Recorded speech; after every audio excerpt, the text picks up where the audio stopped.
Forum. Welcome. Ready to start the recording?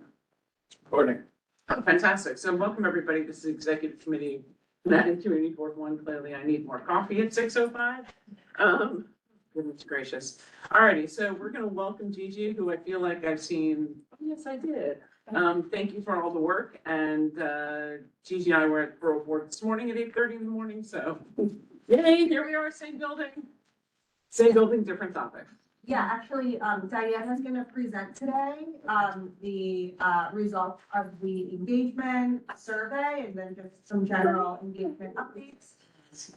And then we will, we've also brought our, friends at DCAS to answer some of the questions that, you guys had posed to us about their role in the projects, as well as, answer questions on how they handle, relocation and relocation planning. So, Feel free to join us at the table, DCAS. so I'll turn it over to Diana. So for those who have not been here before, we ask that you're very respectful for the people who are speaking in the room. We're going to try and be orderly, go around the room, make sure the people online get an opportunity to speak. The machines in the center of the table that have hoot, they will hoot at you literally. They're called owls. They will pick you up and follow you, the sound of a voice. So you will be on camera. And if you are whispering on the side, they will pick that up as well. If you want to have a separate conversation, I encourage you to take it to the hallway. All righty. And with that, we welcome Diana Sweetie, who we missed it. Hi, everybody. I'm Diana Sweetie. I'm the Vice President in EDC's Government and Community Relations Division. We're here this evening to present on the public engagement and specifically the survey results that were issued as part of the 100 Gold Street project. The RFP for 100 Gold Street went out earlier this month. The responses are due back in June. We did quite a bit of engagement prior to the release of the RFP, so I'm going to recap all of that for you today. Part of that pre-RFP engagement involved public engagement sessions. We did 2 public engagement sessions, one on February 19th and one on February 26th. There were about 60 attendees between both of them. One of them was in person and one of them was virtual. We did paid promotions through Facebook and Instagram. We circulated our flyers through our partners and all of our stakeholders and elected officials' offices. And that paid advertising campaign resulted in over 63,000 impressions, almost 2,000 clicks, and we specifically targeted zip codes in and around the 100 Gold Street area and in Lower Manhattan. So there's a wide range of takeaways, including a lot of input around affordability, the amount of affordability, the type of affordability, lots of great feedback there, specific questions around the RFP process, questions around height and density, and questions around environmental review and how people can provide input through that process. We did a number of dedicated stakeholder briefings before the release of the RFP. Of course, we met with all of our elected officials, the council member, borough president, assembly member, state senator, and congress member. We did a couple of briefings with Community Board 1, and the team also came to the January Executive Committee to present on the project. We met with the Downtown Alliance, the local fire department, House, the Gotham Park leadership, Hamilton Madison House, the Manhattan Chamber of Commerce, New York Presbyterian, Pace University, and Southbridge Towers, both their board leadership, and we had a bigger meeting with their shareholders. So on the survey specifically, the survey was open from February 6th to February 28th. You can see an ad here. We did that same round of paid promotion and advertising as we did for the flyer and the public engagement sessions. We distributed the survey through local stakeholders and elected officials' offices. And overall, there were 559 responses, which is pretty robust for a pre-RFP release, an initial survey like this. So I'm going to go through some of the different categories and responses that we got as part of the survey. On survey demographics, of the 464 respondents who identified their racial or ethnic identity, 65% were Asian, 21% were white, 6% were Latino or Hispanic, and 4% were Black. Respondents skewed lower income. Of the 375 who reported their household income, 48% reported a household income of less than $50,000.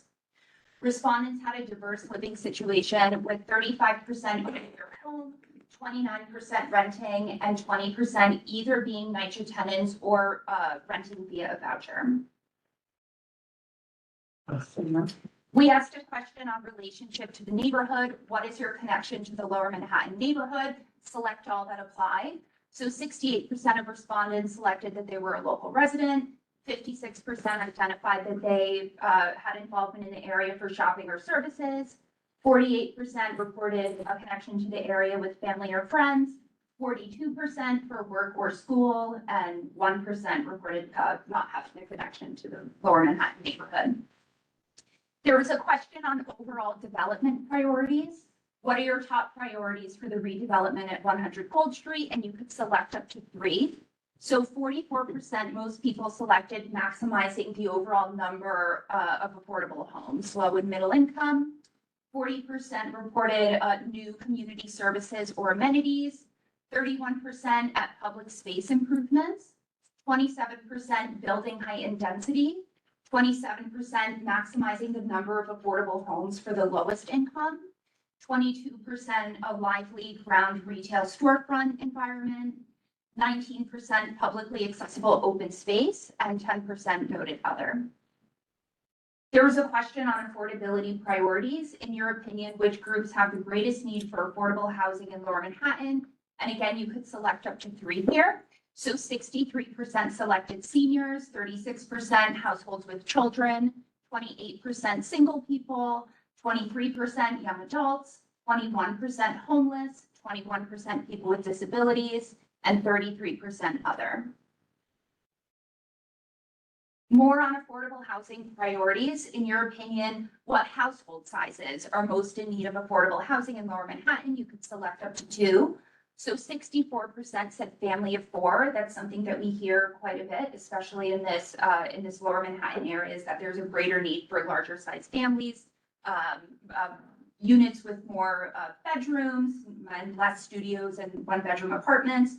So most people selected family of 4, 38% reported housing for couples, 35% families of 6 and above, and 32% single. More on affordable housing priorities. For a family of 4, which income band would you prioritize for affordable housing in Lower Manhattan? Most respondents selected. You really had me going there. It's close. Most people selected the range of 47,000 to 93,000. And then next was 47,000, less than 47,000. That was 33%. 17% selected 93,000 to 140,000, and 8% picked 140,000 or above. Community space priorities. What type of community space would most benefit the area? You could select up to 3. Senior programming hit 71% of responses. Indoor recreation at 30%. Outdoor recreation at 27%. Health or medical 26%.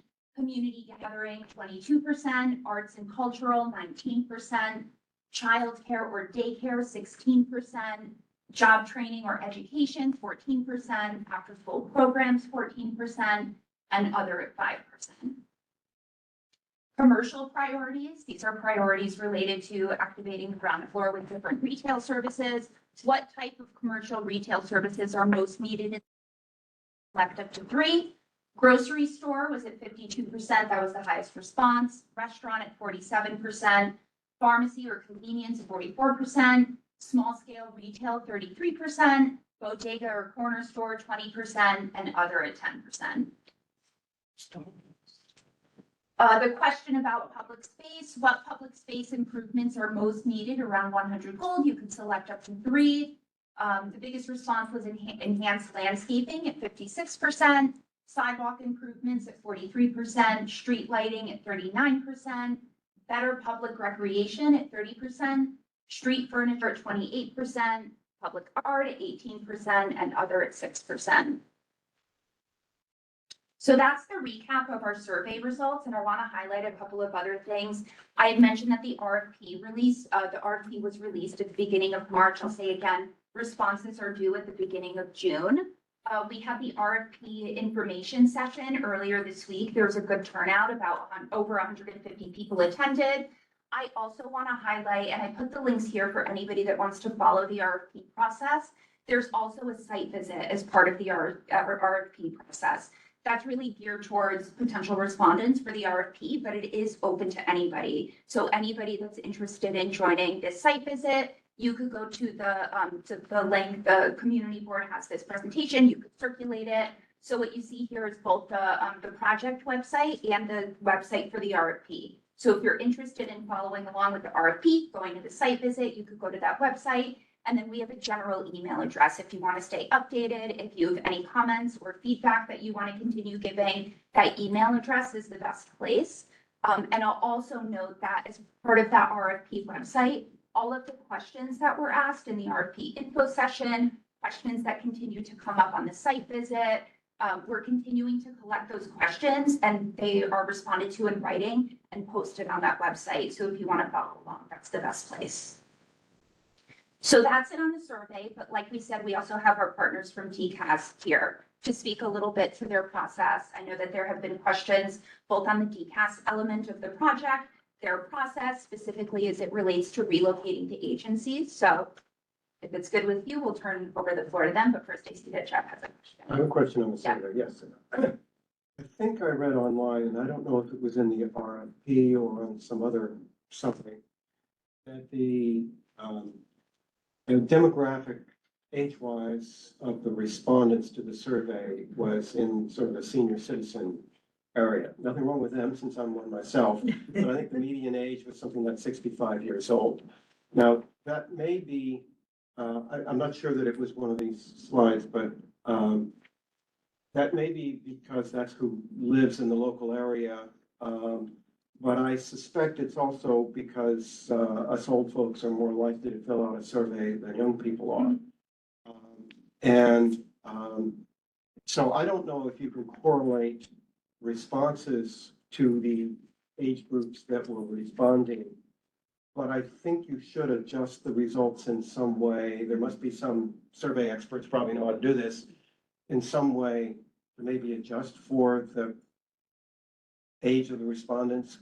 Because I would gather that 30-year-olds may have different priorities and desires than 65-year-olds. Sure, that makes sense. And I don't know if we have it on the slide here, but I remember, I think the mean or the average skewed lower, but I also know that we got a lot of responses overall from higher age groups or noting specifically senior and senior related concerns. So I hear what you're saying. We're happy to take another look at the data.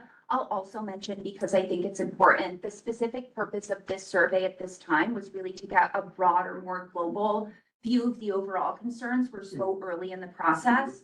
And this is something that's not done very often, but we wanted to include a recap or a summary. And if you read the RFP, it sounds like you did, you would have seen this in there. We have a summary of all of our feedback that we've done through the engagement, including all of the results in the survey. And the intent there is that when respondents are working on putting their proposals together, they have access and understand, from the get-go and taken into consideration as they're doing their proposals, what kind of feedback we're getting ready. But happy to take another look at the data and understand. I thought the survey was good, by the way, but you can't control for who's inclined to respond. Alice. Hey, good Hi. to see you. Sorry, I was late. I don't know if you mentioned this, but on the RFP information, which was, interesting, but really quite abbreviated at 13 minutes. But I was curious, there were a lot of people had questions or on the chat, and then it was mentioned that there would be a follow-up and that this would be published. Can you just let us know where we'll find those answers? Yes. Did you already say that? I'm sorry. Yeah, no worries. I went through a lot of information. That's part of what I just reviewed. So this link here goes to the RFP website. And that's part of what I had mentioned in that all of the questions that came in the information session, some we were able to answer on the spot, some we needed to take back and put together written responses. But all of those questions will get written responses and be posted publicly to this website. At a particular time, or you just check back as we go? I know that I don't think there's any firm, I'm looking to you actually, if there is any. It's rolling, it really depends generally on how many questions people would like to ask them, time so we can release a bunch of it. Well, I mean, the ones that were asked at the information session. Yeah, it should be coming soon. There's no firm date. What I will say is that I'm happy to flag for the board when those questions get published, so that you know that they've been. Thanks. Anybody have questions online? I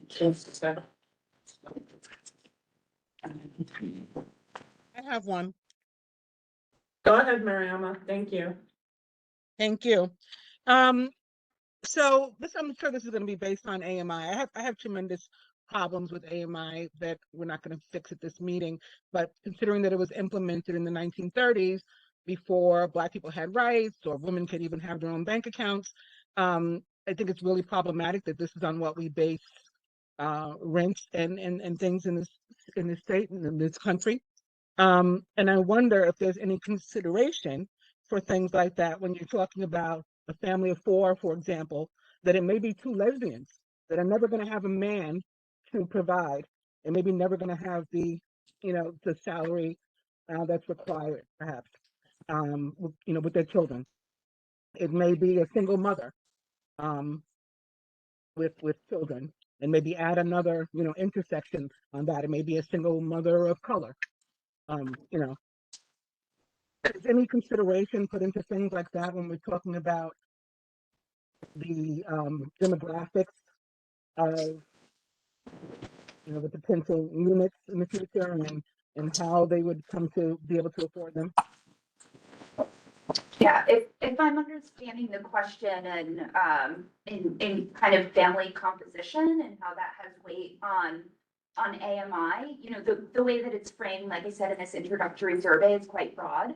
But I know that when it comes to AMI and number of family, there's less of a bearing on specific family composition and more so on, overall residents in the household. But is there a way to focus more on family composition? Because what AMI does, because the whole premise, the whole metric is based on a white male being able to provide for his entire family and his wife not having to work, because that was the case in the 1930s.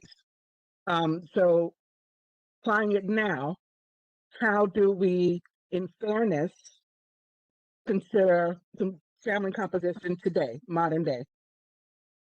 Or is there, or can we not? Is there not a way to do that, maybe?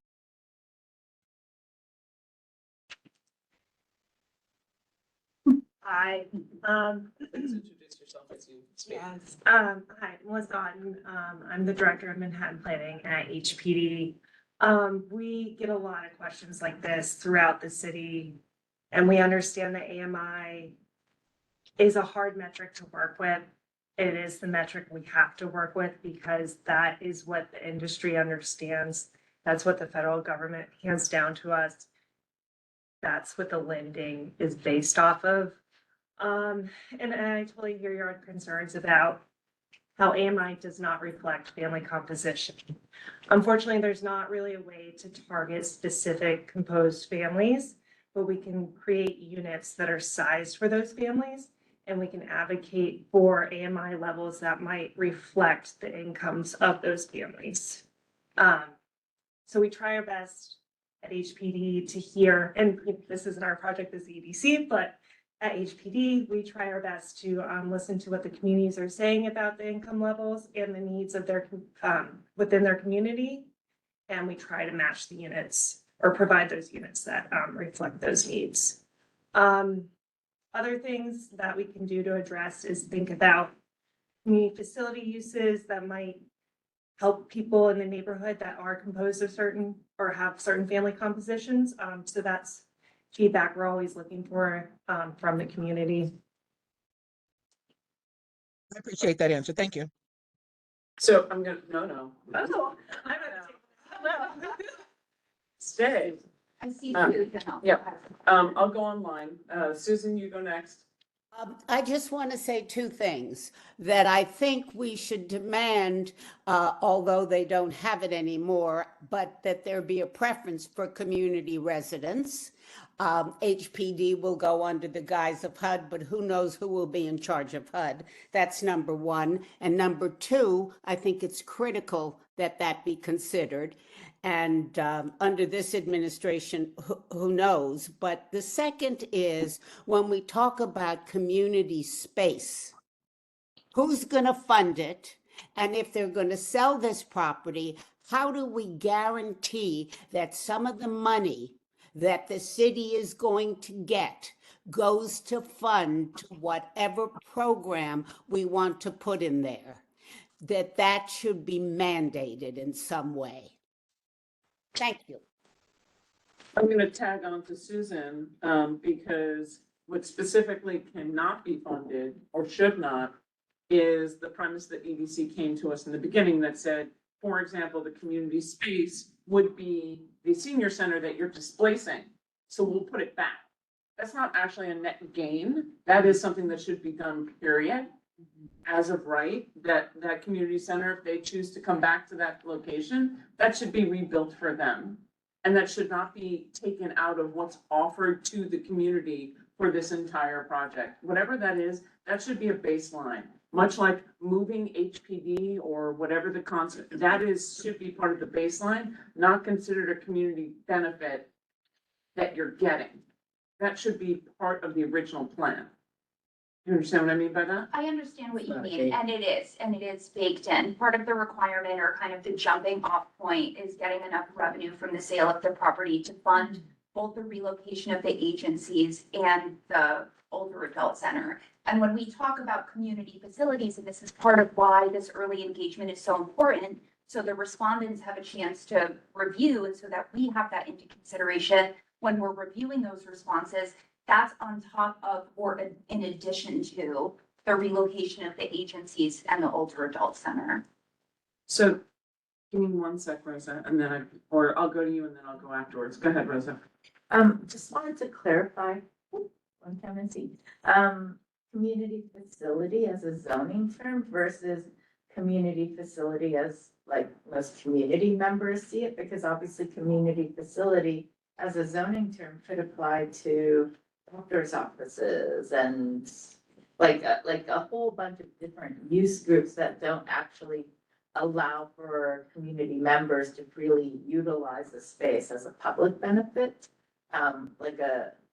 Let's say to play basketball or to do whatever else. And so really what we're talking about when, I just wanted to clarify and underline and highlight that when we're talking about our interest in having a community space within that project, what we mean is something that is actually like really accessible by the community, that isn't a like medical facility or nonprofit space or whatever else, but that's actually like space, interior, weather protected space, like on a day like today, where we can go in and like kids can play or older adults can have services and we can all use it to some degree. So, and I'm sure that must be something that you thought about, but I just wanted to be sure. Yeah, I really appreciate that feedback. And it's true, when we talk about community facilities, community amenities, that's such a broad concept and it can mean different things to different people. Yeah. And sure, it has, its zoning nuances. And just as a reminder, this project will need to go through a full ULURP process down the line.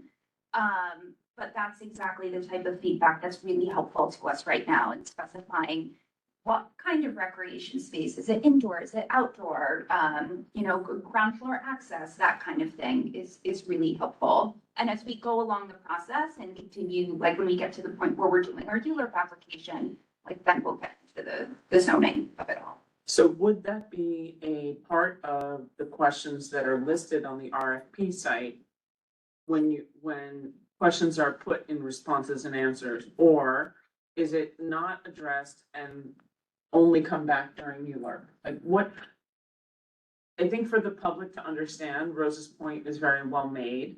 And so we sit here, we discuss it, the community feels like they've had something said, and that does not get down the road to the RFP. That's not put on a page. It's much like the survey kind of stuck in the back as an appendix. how does it affect with an A, the Q&A that's given to the people who are going to be responding to the RFP?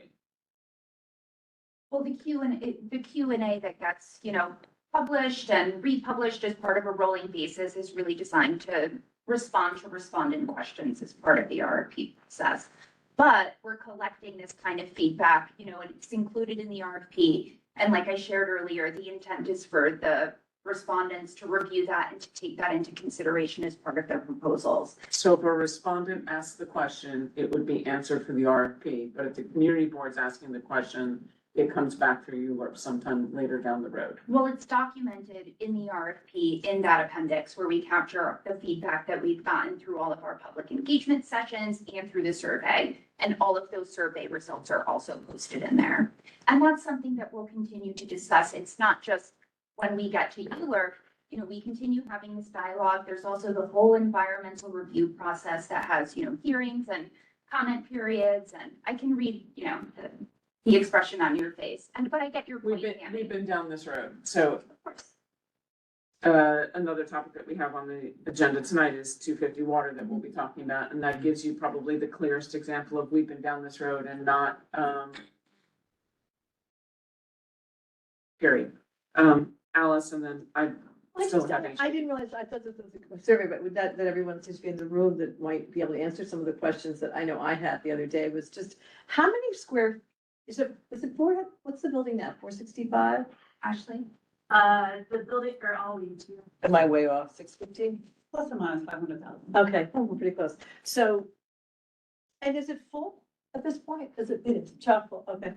I'm just curious, and so just remind me how big or like within as of right, without rezoning, what could we go to in terms of square A footage? 12 FAR is the existing So- zoning, and it's built out at half that, right? Roughly, so the lot is around 95,000 square feet and the 12 FAR would be 12 times square feet.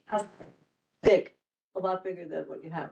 So I think one of the things we talked about earlier, I know we talked about a lot, is one of the things that doesn't get necessarily identified in the survey that we talk about it often in Board One and throughout the city is the lack of the mixed use aspect of these buildings that come up. The fact that there is no availability to have something beyond just housing in this building. And I still don't understand why down the road, once it's built, you could not bring some of these agencies, for example, back and save the money for your renting. Why is it that we don't look at it a little bit more as a mixed use building and it's just residential outside of the, square footage for the community facilities? Is that, and maybe you did. I can't remember what the thinking was on that, but it's illogical to me in some way. It's a great question, and please introduce yourself. Yeah, hi, I'm Ashley Katz. I'm on EDC's real estate team. So when we were first looking at this project, we also explored this option. It is a large cost to build new office, especially in the neighborhood where there's a lot of vacant office buildings. It is in fact, at this point in time, cheaper to buy an office building than to build space. So that's the consideration that we took. Meaning the city gets more money when you sell it as a luxury. Well, it means that we can put more of. Yes, Alice, yes. Thank you, Susan. Well, I would say, if we're. Let's let Ashley answer. Yeah, no, Kind of hear the EDC position. Yeah. Sure, so it means we have more value that we can put towards things that are public benefits, like affordable housing, community facility, whatever it is. But we understood that not $1 from this project, as the mayor touted, not $1 of city funds would be put towards financing affordable housing. So Subsidy. Yeah, there's no city subsidy. It's the value of the land. The more value that we can recoup from the sale of this property, that can be put towards public benefits.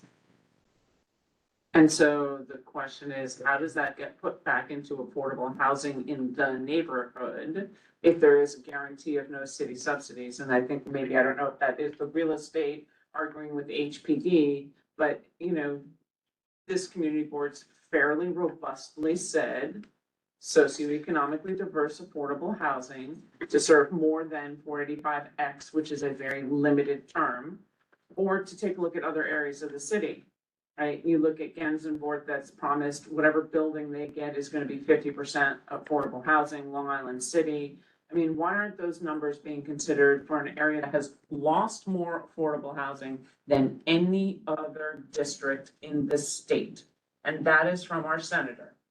So with those facts in place, why isn't the discussion, and based on the survey, which was all about affordable housing, let's be really straightforward here, no matter what your age group, are looking for affordable housing. Those people who work at HPD, I guarantee most of them probably can't afford the rents down here either. So why isn't that the number one thing? Yeah, so we have to move everybody who is currently working on the site. And to do that, we need to move them somewhere. Moving them somewhere involves an amount of money that is needed. So selling the site will generate that amount of money, and everything left from the value of the site will be put towards public benefits.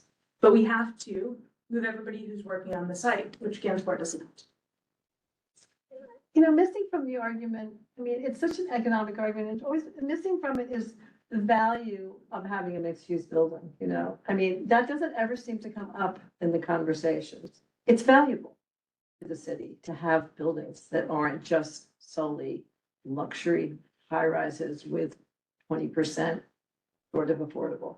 You know, we all know that, we all live it, and I find it, That's what the here's an city of Yes was sold to us on, by the way. I mean, you know, here's an opportunity, it's a city-owned property, we own that building. So do we want it to be only residential, you know, I just think I would love, I don't know, if it's possible and the community could ask for it, I would love to see, you know, that study that was done that looked at what the 500,000 square feet of agency coming back into that building or other agencies or other commercial use.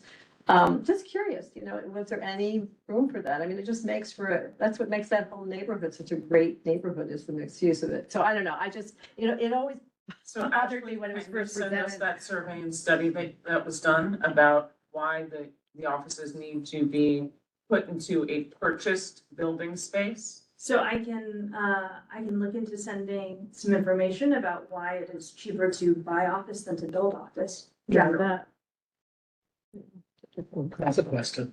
Anyway. That, So I'm trying to formulate this idea in my head, but if you were to sell the building and said to the new owner that part of the deal is that you want that office space to come back, I don't understand why that doesn't even out somehow.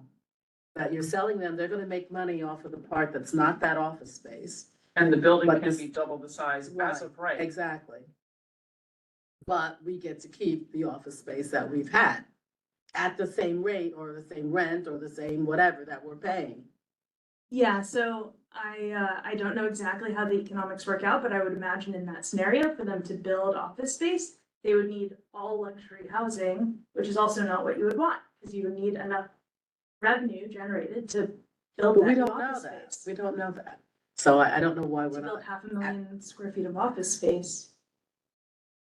On a site Can, that, can I take the stab at that one? So like, for instance, if you're looking at, if you look at the stack of a building and you say, okay, residential might earn you, let's say, just for fun, like $60 a square foot. And then let's say commercial or office space earns you, if it's, $100 say, a square foot. let's say for in this condition, we're actually, currently it's like square 50. But the thing is that, let's say they can go and get a class B office space, like an existing building that needs like a little bit of rental work, but it's sort of like past its prime, honestly. They're not gonna put them in luxury office, new build, fancy, you know, all wired up buildings. You don't know that. Yeah, there's but no, likely they're not. there's no So that- guarantee. So then that could be at like $30 a square foot, and so that differential, I'm guessing, is what you're planning on to funnel into the public benefit. But then my question is, roundabout again, when you say public benefit, is it essentially going into general pot that the city manages? That means it does not come into this To our community. specific site or into this specific. It will come community? into this specific site. It will, so So that's, it's not money that we take in, it's money that we don't take in an effort to push up the amount of affordable housing community facility that we require the developers. So then, just to see if I actually understand what you're saying correctly, then you're saying that even though the city is not kicking in an additional amount of subsidy or funding beyond the sale of the site is the subsidy that allows the funding to, the math to make sense to pay for the affordable housing or maximize the affordable housing. That's correct, yeah, it's cross-subsidized within. So then, But that's so then only that- if there's money left over. Left It over. very clearly says if. There is no guardrails on what they can do, no offense to HPD, for the new offices. They could do brand new Class A office space. They could rent at World Trade.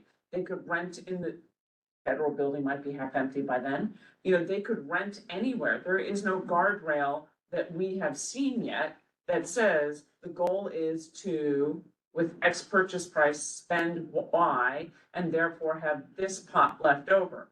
That's not been done because everything we've seen from EDC has said, Ashley, correct me if I'm wrong, if there is money left over, it will come back to. That's correct. This project, again, will go through a full ULURP though, so we're not making these decisions independent.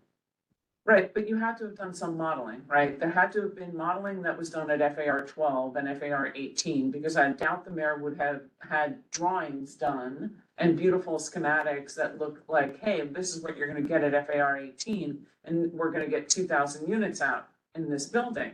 So where's the modeling that came with those kinds of things that look at the financial pros and cons? So we will have a better sense of the amount, or the pot to work with once we get responses back in June.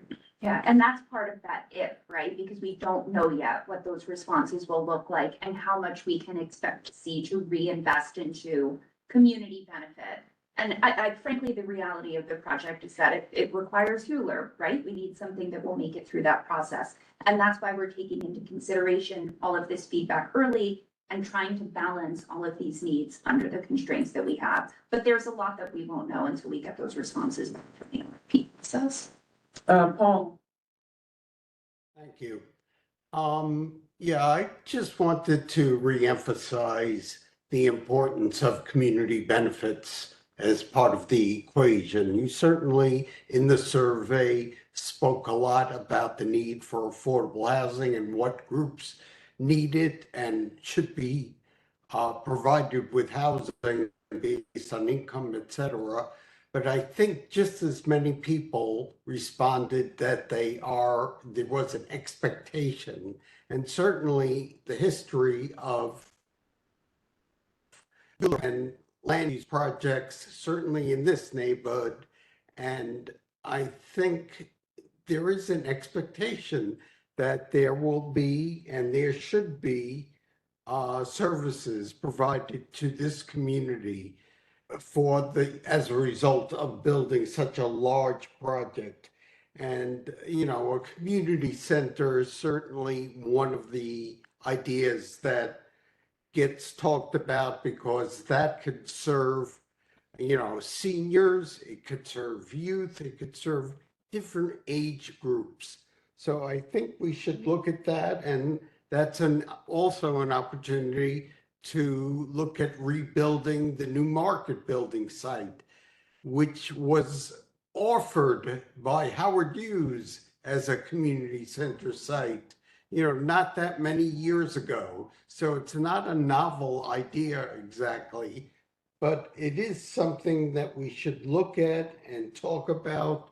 And I think the community board should take the lead on that. Thank you. Amen on that, Paul. Brendan? So I don't know who this question is directed at, but I'll ask it. It seems like we have just kind of run past the fact that like we just heard about this, I think, last month.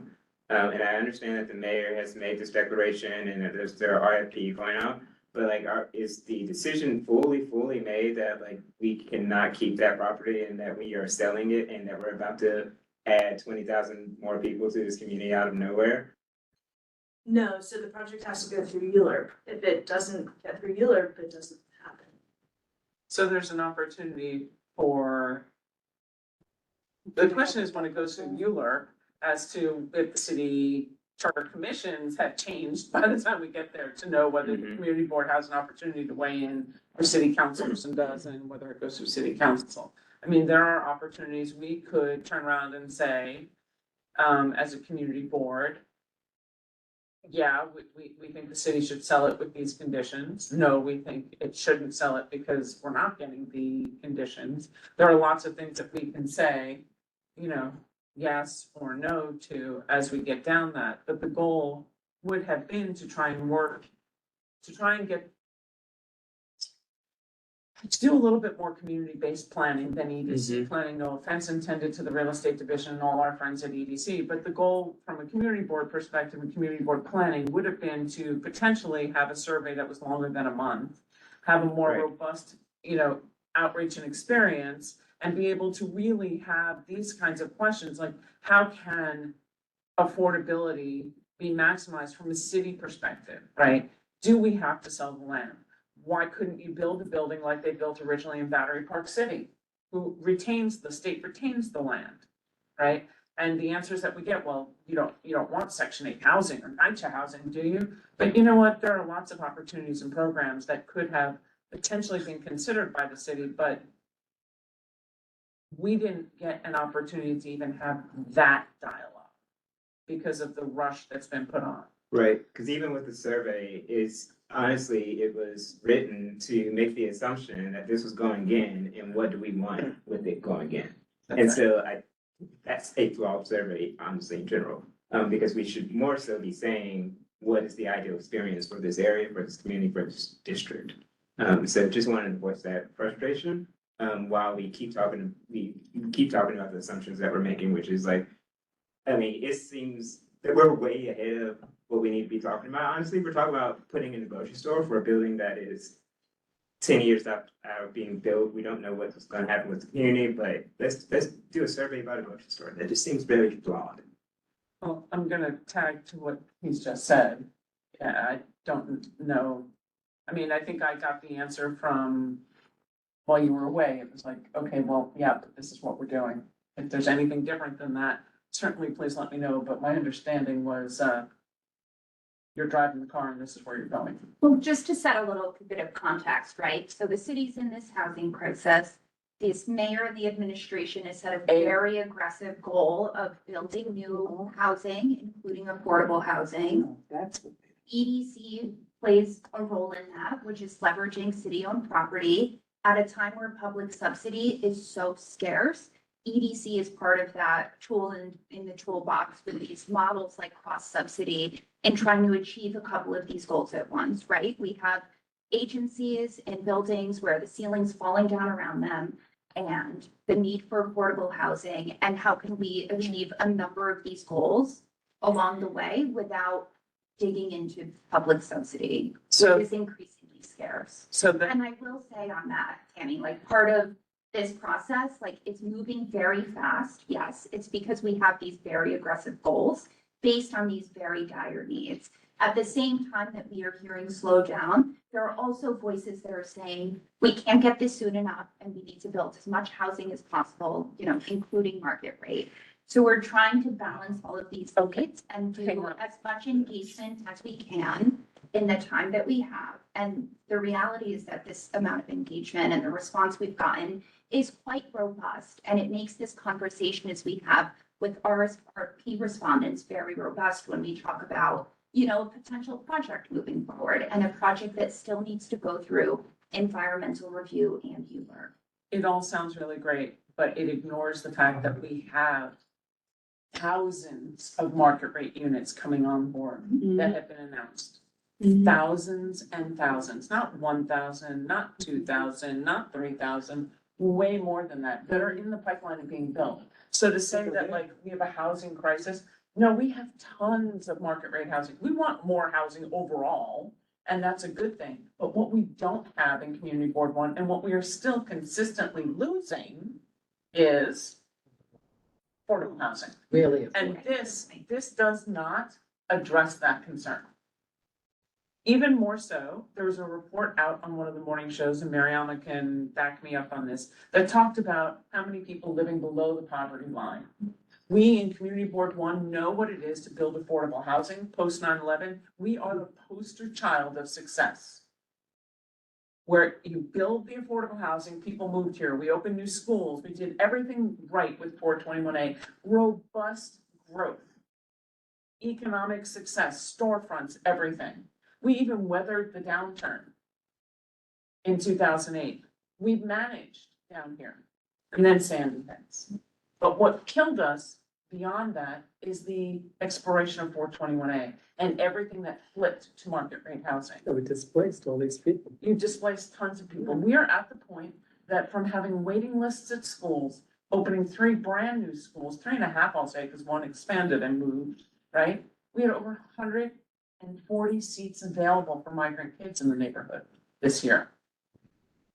140 open seats is unheard of for this neighborhood that fought a dozen years ago to get schools open.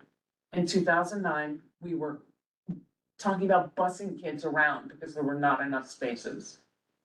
So we know what the growth looks like. We know what having tons of market rate housing and luxury housing. New York is not Austin. People buy pied-à-terres. There's a lot of not owner occupied. Affordable housing builds local community. It builds people walking the streets and storefront. It's what we asked for. This program in HPD has listed, it's a 485X. That has nothing to do with the city necessarily. That's a state-run optional program. So that goes 20 or 25%. How do we assure at this site by the real estate division and HPD that we can have more than 25%? Why isn't that in the RFP as a main goal to start with? That's one. And then secondly, it's terrible, the working conditions over there. I get that. I saw the photos. So then that brings me to DCAS and my second question of why aren't we moving people out of there now if the ceilings are crumbling? What was the survey that was done for the people who are there now in conditions that are not great to look at the office availability? Work from home's been extended a full year to 2026. So there are office spaces that are not necessarily fully utilized. Where's the study on that? How can DCAS help the people at HPD get to a better working environment? Because in this plan, as was quoted in both every presentation EDC has done, there's ceilings falling in and the HVAC doesn't work right. And yet we're gonna be leaving them there for 5 years? Well, that's an answer. That's a question. So that's a question for EDC, and that's the question for DCAS. Why isn't it a mandate higher percentage, like they're doing in Gansevoort, like they did at Long Island City, even in the conceptuals, beyond Brandon's question? And for DCAS, why are we leaving them there? If it's a terrible condition, why are we leaving them there for 5 more years? So on the first question, we do expect to put all additional value from this project after moving the agencies into public benefits like affordable housing. I've said that before. I'm not sure It's a, We hear it, but I also don't trust, not offense to you, but I don't trust like the government to consistently do that. Because you're telling us that, but 1,000,000,001 things can change in the next 5 years. I hear you, at least. and that affordability level will be set before going into ULURP. So it's gonna be something that's agreed upon. It's not something that we independently can just push through. I think there's a second question. For DCAS. What are we doing for the agencies that are there, so they're not falling in ceilings? And what does the utilitarian percentages look like throughout the city? I mean, I know the announcement from the mayor only came this week about work from home extension. Yeah. Right.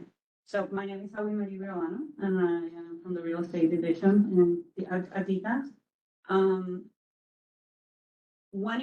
Although we are teleworking, we have been on a pilot program, teleworking for 2 years, and it has been extended for another year. It's up to labor relations and negotiations to make city policy the possibility of employees sharing desks, for instance, so that we can maximize the utilization of office space.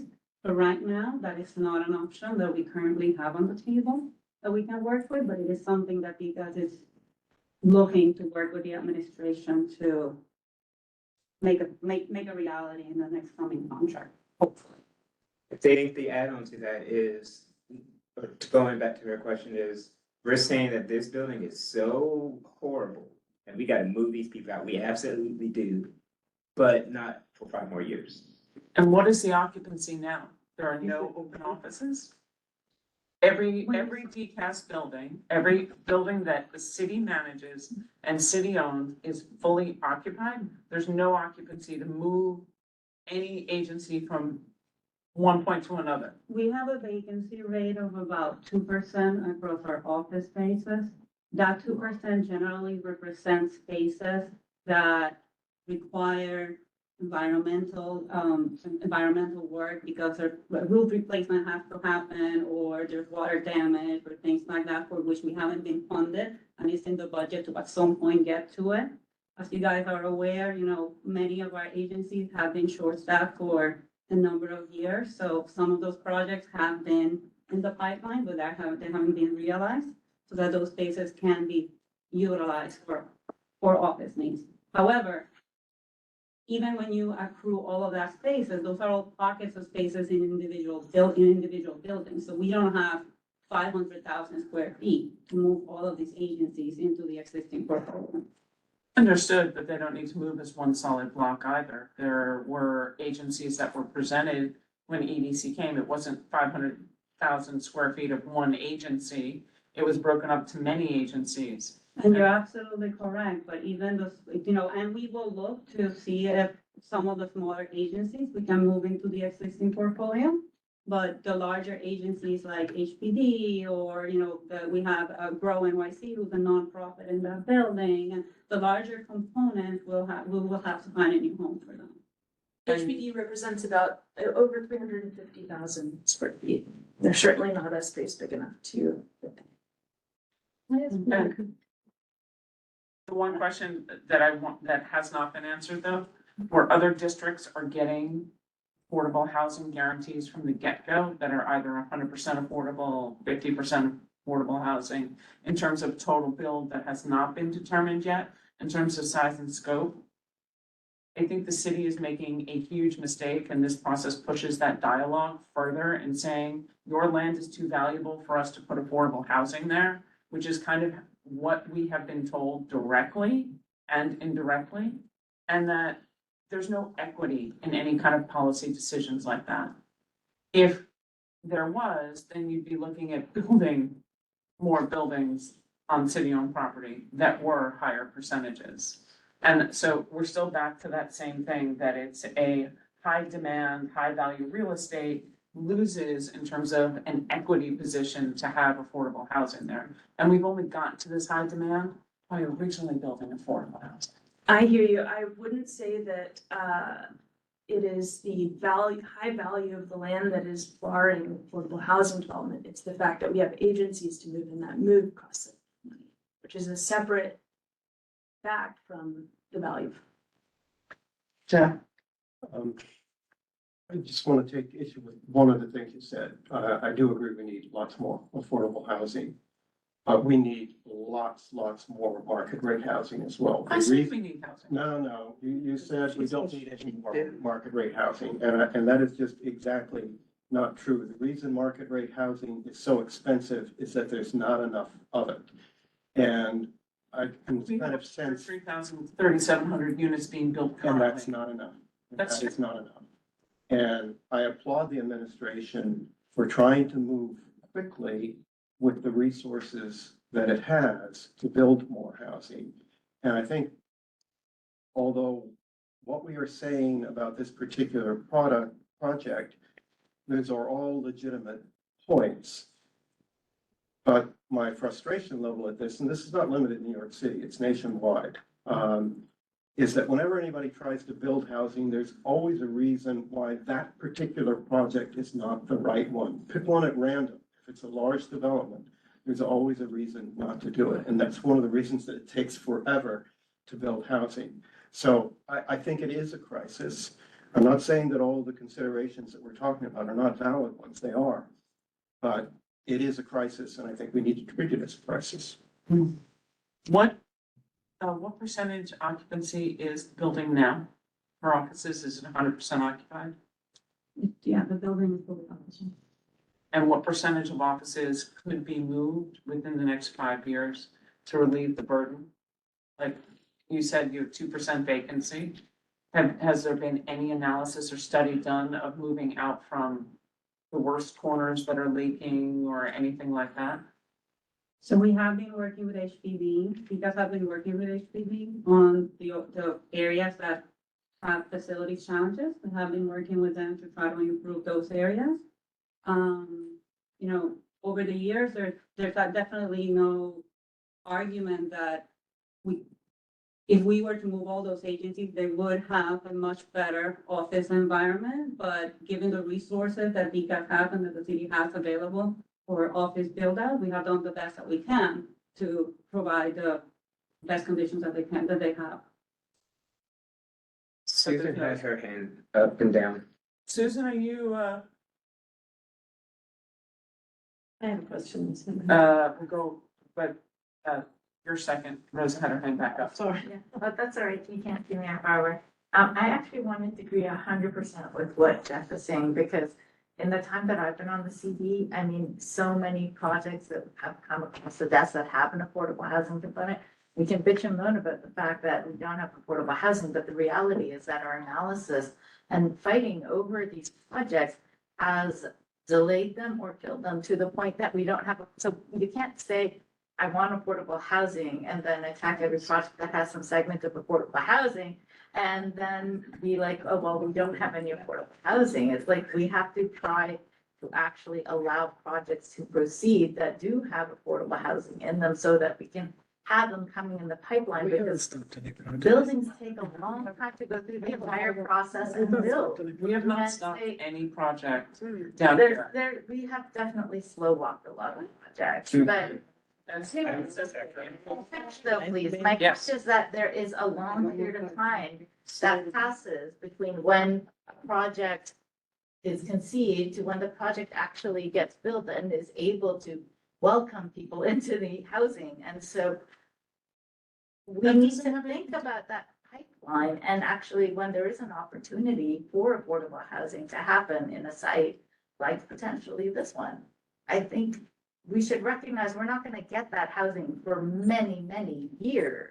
Well, I think part of what you're saying that's not quite accurate is what we've started this conversation with is we want affordable housing in this project, and we're not getting it. But The other part that's problematic that we're saying, we're, of this funding. If, goes into this Rosa, building. there's no guarantee. right, There's a minimum of 45X, 25% of the building, and an average 60% now. and to your point of the development of market rate housing, we're talking about selling this to a developer to create housing, whereas we all know, because everybody's in the know here, that developers are transforming a lot of our downtown buildings into residences. So let them buy up those, that's our market rate apartments. So to the point that you are making, we're getting our market rate and we're trying to make the argument for affordable housing. It's not nearly enough. It's not enough, but we're never gonna, we can't build 20,000 like residences tomorrow. Not if we close everything. But we haven't approached it. Can I? Alice, or no? Yes. Alice, I think this conversation is going in the route of the, Open New York, and we've had this conversation, the city of yes, and whether or not whacking around figures is without a lot of knowledge and data, I don't think it's all that helpful.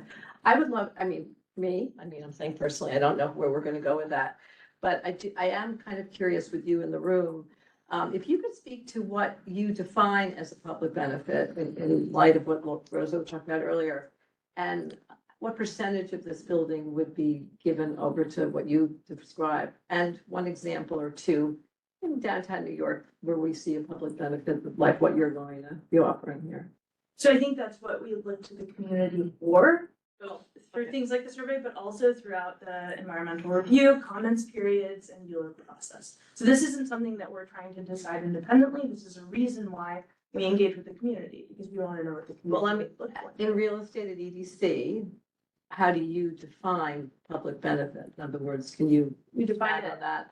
by what the public like to see. I mean, again, this is why we do engagement. I don't know, Diana. if you- Yeah, I mean, like Ashley said, this is part of how we do engagement. And I mean, I don't think there's a blanket way that you can define that because it's so subjective from each project in different boroughs and the people in the communities that you're dealing with. So that's why we do this kind of specified engagement. And that's why in this case, we're doing it early. We always aim to do that early so that it can influence and shape. And that's part of what is decided collectively as we go through the process. So let me ask it another way. So assuming public benefit is some amount of square footage that's given over for public use rather than private apartment use, what percentage of the building are you thinking would be offered up for that? So again, When you this, talk about a community space, for example, what square, maybe it's in the RP and I didn't look, but what percentage are we talking about? What yeah, square footage? this is not specified in the RFP. This is one thing that developers will propose and another thing that we will negotiate with developers based on the excess value after moving the agencies on site. So this isn't something that we have an answer for until we get responses back in June. Okay, that's fine, but okay, I hear you on that. I guess part of me would always be somewhat curious, and that's why it's a kind of nice opportunity having you all in the room, is to understand where EDC, where DCAS, where these city agencies and your higher ups, and, you know, the mayoral crowd really define as public benefit. And I think one of the things that's in this conversation, you know, that comes clear to me is the lack of that definition. And in fact, I would argue, as I did earlier, that the public benefit in having this use in the city is critical. And the loss of it in our neighborhood is egregious. I mean, you just have to walk down any of the former, financial district, which is no longer, and realize, you don't see the kind of traffic, you don't see people coming in and out of the city. You don't see stores being used the same way, right? We don't see any more, all the small mom and pop stores that used to be the people that were, of course, furnishing and helping people who had businesses down here. So there's that I think should be kept in mind in conversations about public benefit that I think we often lose. And we then hear about a community center, 20,000 square feet and goody, but it's more than that. And that was why I was bringing up the idea of the building itself. And I think if I'm not mistaken, 250 Water Street is another example of big development down here, did in fact have some commercial floors, or maybe I'm wrong. Yeah. And I thought that was a strength to it in its original iteration, which is now it's, sold. But, so I just think it's something we should keep in mind here, given this isn't going to be Five World built Trade next is, week. Alice, Yeah. Five World Trade is the same. Yeah. Where the Okay. bottom is commercial and office space, and then a residential tower on top. Seems like it's an opportunity, and I think this sort of drumbeat of the urgency of housing is understood, but I think we sometimes have to take our hand off the drum and think of other drums that are important to, like the idea of, Ashley, the mix of the feedback. city. Could you Anyway, thank you. please, send us any kind of modeling, surveys, studies that were done that would show why purchasing a building, because the land is always very expensive in Lower Manhattan, would be more viable than renting office space for the agencies. Knowing that you're at a 2% occupancy, understood, but don't know what the long-term looks like on that or other real estate. But there was a decision that we were told that buying a building was going to be more physically feasible for the city versus renting. And we would certainly like to see any kind of modeling that was done on that. That's never been shared with us. Because we find it a little bit hard for those of us who rent apartments versus being able to afford one. I could rent for 20 years and still never afford the real estate down here. I hear you. We do not have any modeling that we can share publicly. I again offered to send general information about how the economics work of buying office space at this moment in time versus building new office space. But we do not have any we can share.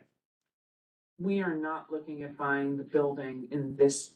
If I understood correctly from EDC, you would not be buying the building at this moment in time. It would only be after you got the revenues from selling the building as part of the plan. So there has to be a look and forecast. Right now, office vacancies are at their highest. So obviously the leasing rates are at their lowest that they're gonna be because there's so much space available. Versus buying real estate, which is very expensive, which is why the city wants to sell said site because it's valuable to sell. So there has to have been something done that said why it would be, because DCP and DCAS regularly rent. We have seen those applications come before us, 2 or 3 of them most recently with IBO and which one, Child Protect, ACS, and can't think of the third one, but we've seen those very recently. So there has to be something. Mariama has her hand up. Can we get something from the agencies that explains why buying something in 5 years versus like making move now and renting? I understand you spend 0 for the property now, but Yeah, we spend 0 for the property now, and renting means paying rent in perpetuity forever. I mean, that's the basic. unless, of course, you didn't sell the land and the building and then move back And in a so- deal with the developer. Mariama, your hands up? Yes, thank you. Quick comment and quick question, hopefully. I agree with Alice that we're getting into the weeds, but I think it's important to correct the record, not based on anybody's opinion, but matter of fact. We have the benefit of having the Senate Housing Chair as our district's senator in this area. So we know as a matter of fact that we have lost the most affordable housing in the entire state of New York. And we know as a matter of fact that we have one of the highest vacancy rates. And since that's not of affordable housing, it's of luxury market rate housing, much higher than that of the city overall. So it's important to go on record with, to clear that up, I think. But I did have also a question for my own edification here. You said a moment ago that there's a minimum of 25% affordable housing. I thought that was only in the case of having basically change left over after your purchase of office space. Is that wrong? That's, yeah, that is wrong. So we do have a baseline absolute minimum of 25%. And what you call change left over would be to increase that amount. And that 25% is based on the state voluntary program of 485X. Which for here would be required. Pardon? Only rental. It's rental. 45X in this geography would be rental. Rental, yeah. It doesn't. No Ownership is not allowed. Although they specify in the RFP that they would Entertain. entertain them. Okay. Anybody else have any more questions? I see no more hands up. My last question is, we are gonna do a resolution about, the RFP. And we would like to know if it can be included as an appendix. If you're going to be including community feedback and community comments, I'm sure you've done or I don't know, I'm gonna ask, have you done all the meetings and notes that you've done for public outreach? Are they available to the RFP respondents to see? Sorry, it's been a long meeting. I want to make sure I understand your question. Are you saying all of as it is in the appendix now, it summarizes and captures all of the engagement done to date through, our public engagement sessions and the survey results and all of that? So yes, that's included. And would our resolutions also be included? I mean, I'm sure we could, I don't know if we could amend the RFP once it's out, As an but we appendix. can. In the appendix. I mean, let's discuss, and I'm sure we would be open to that. We've already shared information about, all of this engagement that we're doing today. We certainly understand the benefit of making sure that respondents are, have that information available to them. So even if it's not specifically to, an amended RFP, we'll go back and discuss the best way to do that, and I'll circle back with you. Awesome. Thank you very, very much. Thank you to DCAS for coming. We'd still like to see that information between DCAS and EDC Real Estate.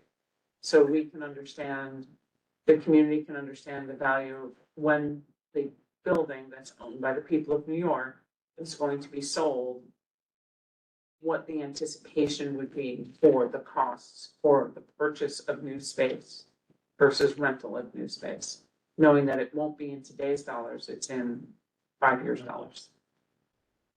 You guys are professionals, I'm sure there's modeling somewhere that was done a cost benefit ratio. We don't have any modeling, we can share publicly. Okay, thanks so much for coming. We really appreciate it. And have stay dry. So we're gonna move on to the second topic. And for those who. I don't think you're anything. Yeah. I'm gonna keep trying, give us like a chance. So we're writing a resolution. Thank you. Thank you. Thank you so much. Land use, we're gonna do it in land use. Okay. What? Next month in land use, we're gonna be doing a resolution on the RFP and the answers that we've heard For this. for 100. So you don't have to do it tonight. No, we do not. Well, yeah. All right, thank you guys. Thank you very much for coming. Ashley, I'm sorry. Thank you. I always feel like I should say I'm sorry and thank you, because she ends up in the hot seat all the time. I recognize her.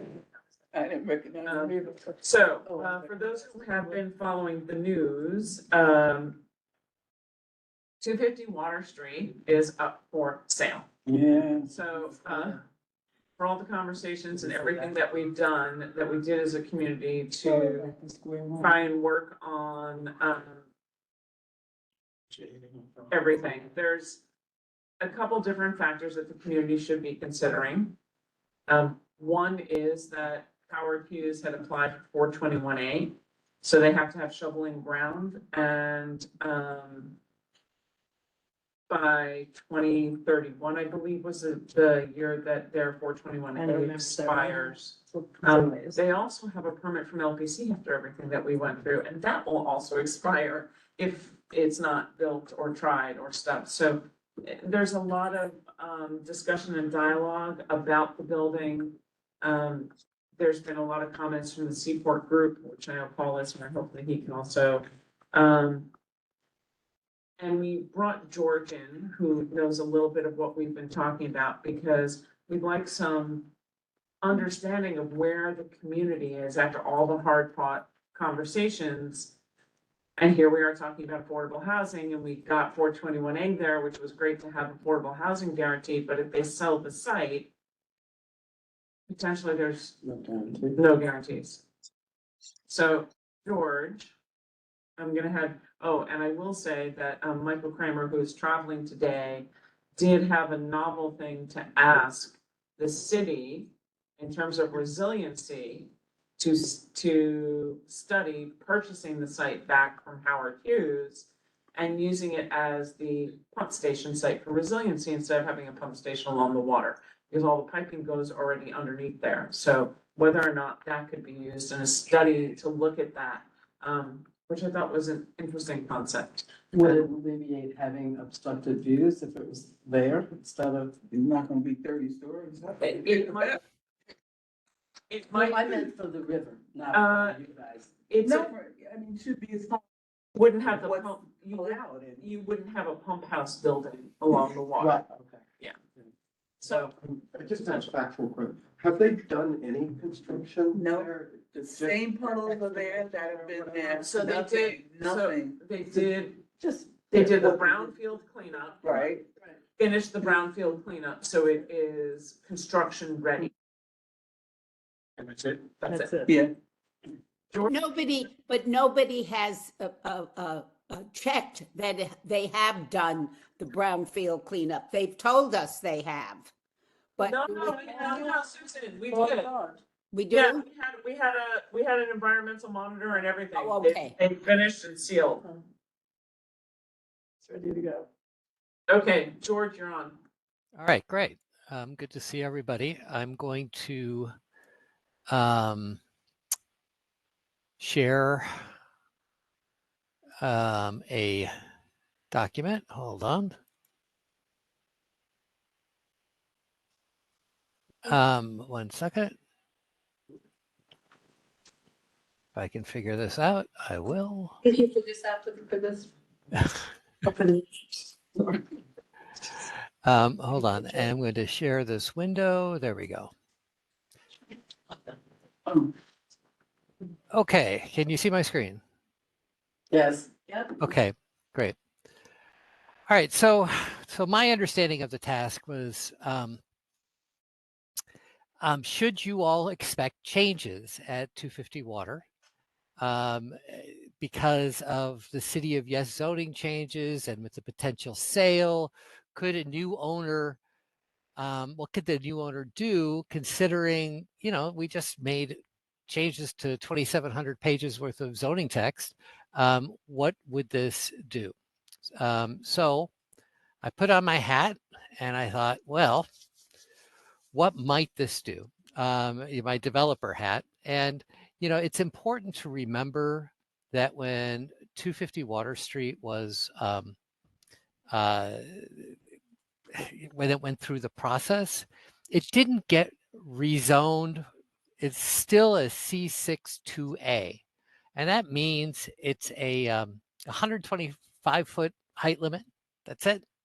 And what it got was a special permit. It got a CPC special permit, which includes all of these waivers. It includes these diagrams, these large-scale general development diagrams, and any material changes to these drawings would require a completely new CPC process and a taller building.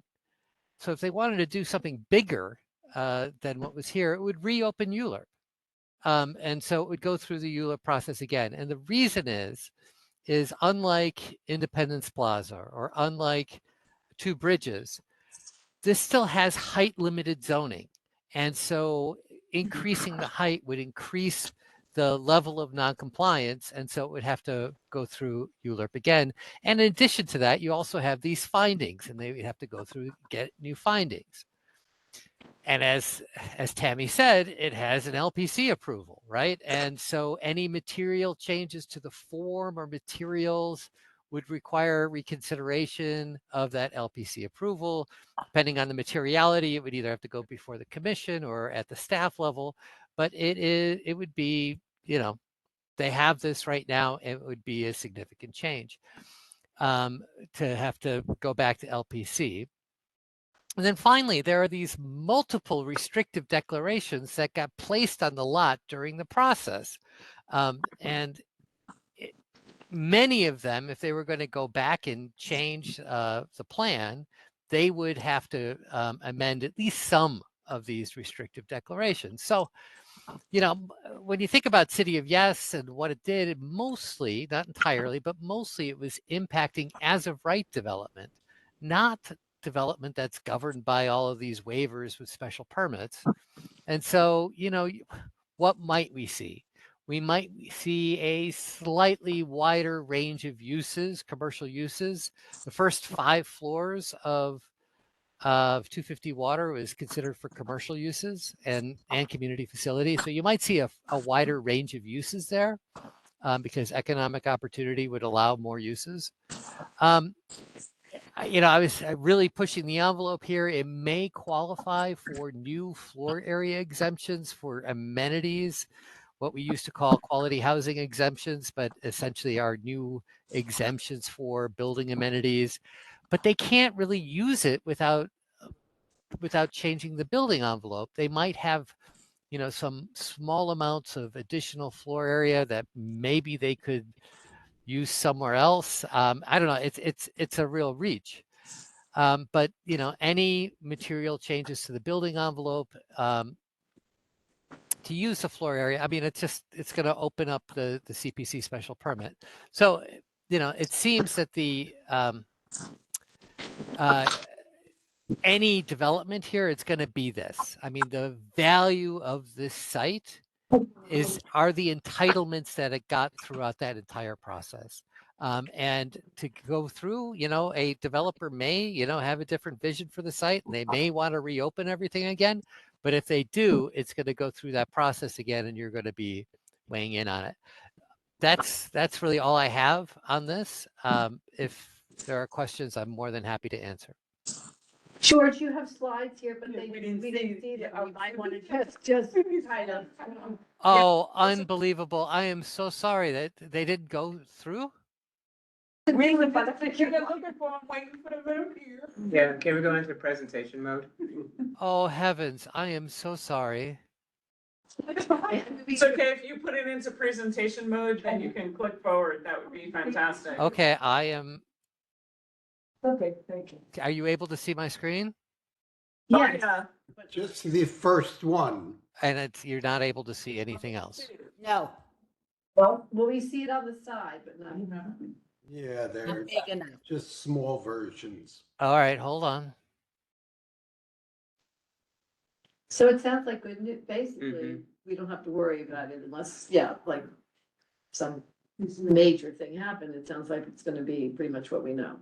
And bottom Otherwise- line is, if they try to sell the site and anyone wants to make any changes in the design, etc., it's going to have to go through another approval process of some sort. Yeah, you have a lot more protection here because of the we didn't change it to a tower zoning district. It's not an unlimited unlimited height district like Independence Plaza is. It's, you still have a 120-foot height limit, and that height limit is still there, and it has a waiver to exceed it. But if you exceed what it got a waiver for, that increases the level of noncompliance, and then it has to go back to the CPC. There's really, I just can't imagine anybody wanting to reopen this because it's got these entitlements, and those entitlements are worth. I mean, that's really the value of the site. Is it's got the LPC, and it's got. Unless they agree to build exactly what was approved, it's kind of going to be difficult for them to get a partner to join them. That's right. That's my opinion.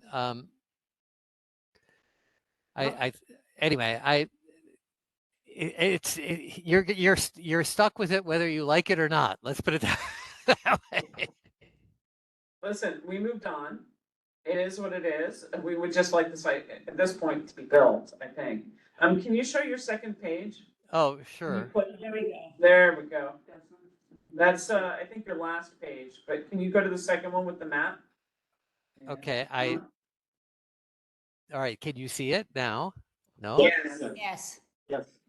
Stories is it again? What was it, 30? Do you know what the variance was that, for the height? 30 something? Yeah, it was, it's like 300 feet. And, it had a 120-foot height limit that was increased to 125 feet with the City of Yes. And, it's got a substantial variance, right? It's more than twice. So they have a 300-foot variance on a 125-foot site. Yeah. Yep. Look how it stands out like a city. Right. Can you go to your next slide? Yeah, I'm just comparing it to what will go on Gold Street. It'll be. It's low rise. Compared, yes. Yes, it's all relative, right? George, can you go to your next slide? I think I did. You're not able to see it? Nope. Oh, come on.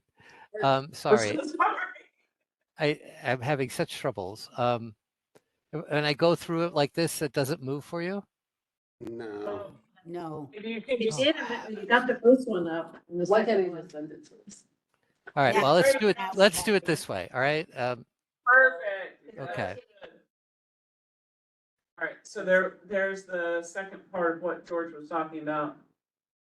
To reopen Mueller.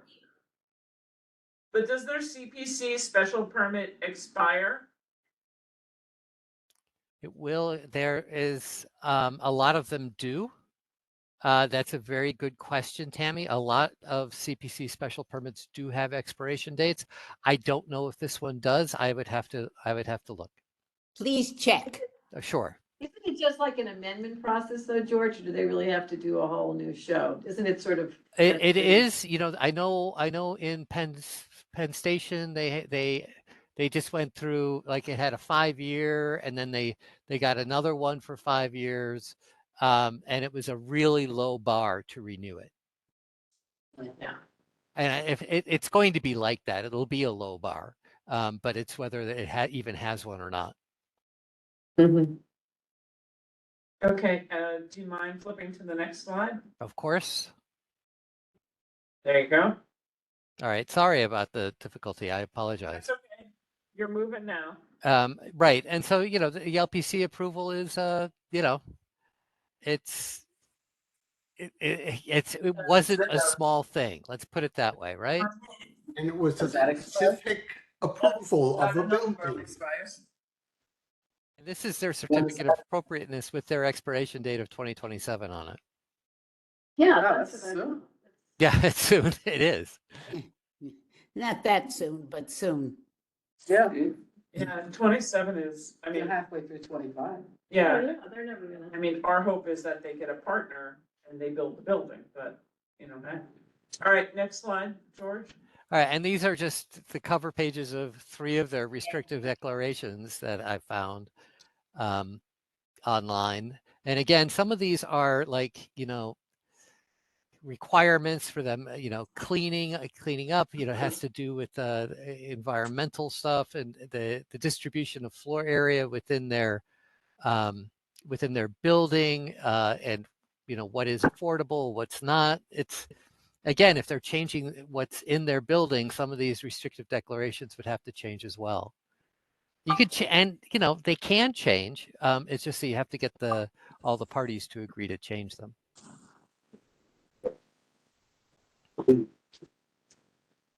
All right, so, do we have questions for George on 250 water? It was highly, talked about in the news and it was reported. I just wanted to make sure that as a community board, we are most up to date and we're not getting our facts from the media, but that we have the facts from what their city permits are and the things like that. I do know, I personally hold hope that, from Anton's statement at the shareholders meeting, that they are still pursuing partners so the building can be built, which would be good for the community. But, Tammy, I don't think you're speaking for the whole community when you keep saying that. Yes, some of us think it shouldn't be built This at all. community Tammy, board right now. overwhelmingly disapproved the building. So I don't know why you keep saying everyone wants to see it built. Paul, let me finish. Because what I was gonna say, that's not my opinion, and for example, Michael Kramer, who couldn't be here tonight, did ask that we take a look and consider asking for a study as a board for the city to do eminent domain on 250 water as a way to consider using it as public use. Saying back in the 90s, it almost became the 3rd water tunnel site. He was looking and saying, since the historic seaport's the most vulnerable south of the Brooklyn Bridge, perhaps taking the pump station and water retention stuff to the 250 water site, which had once been studied for something like this, to then be able to provide more public benefit along the waterway and not have a pump station there. And whether or not he's traveling out of town, which is why he couldn't be here, but that would put the site on a much higher ground than the current proposed in the 5I Seaport master plan, which would use gravity more effectively, et cetera, and whether or not the city, the community board would back a study for that. So, like I said, Paul, I'm bringing out all different opportunities and comments, and Do we have that? please, you go next. Well, I'll just finish up on what Michael Kramer and others have suggested about doing a area, Point is that that site remains flooded all the time. If you look at the site, it's filled with water. So, and of course, when we had Superstorm Sandy, the seaport was, decimated. So the need for a pump station or water retention tank or something of that ilk is certainly undeniable and should be looked at. And yeah, that's what Michael was pointing out. And other than that, I just think we should be, careful about saying, as you have done repeatedly tonight, that the community would like to see this partnership get together so that a building can be built there. That is I not. said aye. I What? said aye. I said aye. Well, you certainly, all right, I'll leave it alone, but that's it. Alice is next. I just want to remind everyone, which you probably don't remember this, but many years ago with 250, we did in environmental protection, I think, look at the possibility or advocate the possibility of having a water retention tank underneath the site. And that actually was a pretty good idea, and I think Laura Starr was behind that idea. And as well as I remember Peck Slip was up for grabs also at the time when the park was being done. And these were two very thoughtful ideas for, something to go on underneath where indeed it does flood. So I don't know that I think, look, to go with eminent domain and all of that might be a little of a stretch, but maybe we could have a resolution that asks again that they do a study of the thought that the parking in the building is replaced by water storage. It ties itself into the new plans. I don't know. I mean, I know different people might want the parking. So, but in the existing framework of the building, you could argue that instead of having parking, you would have water storage. I doubt it's that simple, but anyway, just a thought, but just to know we did ask for that. So then that becomes a question, do we want to do anything about this now? Or do we want to let this sit and decide it on another day? Brendan? I would recommend sitting and waiting until we actually know more about the actual sale and who's behind it and why and how before we add additional opinions. Other than approaching possibly, who would we have to approach if we wanted to suggest that the city buy this for the pump station? I agree with Brendan. I think we wait. Pump station. Yeah. It might not be noisy if it's. It might be horrendous. Might be horrendous. All right, so Brendan made a motion that we kind of let this sit and sink and see what happens in a short term. We all know now the dates and this, that, and the other thing, so we're at least better informed. I appreciate George and Susan and Pat have both said, yep, let's sit and wait. So with that, we're gonna close the topic and move on. All right? Okay. Awesome. Good. Thanks, guys. 35 Wall Street Cannabis, Psy Enterprise. Hi, welcome. I'm the attorney for Psy Enterprises LLC, which is proposing to build out a legal cannabis dispensary at 35 Wall Street. Locations approximately 2,500 square feet. It would be compliant with all the OCM, Office of Cannabis Management regulations. It would be subject to their inspection. It would be ADA compliant. It would also provide access. Sorry, keep going. With ADA, Americans with Disabilities. The windows would be blacked out so they can't be seen by minors in the age of 21. There would be full-time security whenever the store is open. Security through a nationally recognized security company.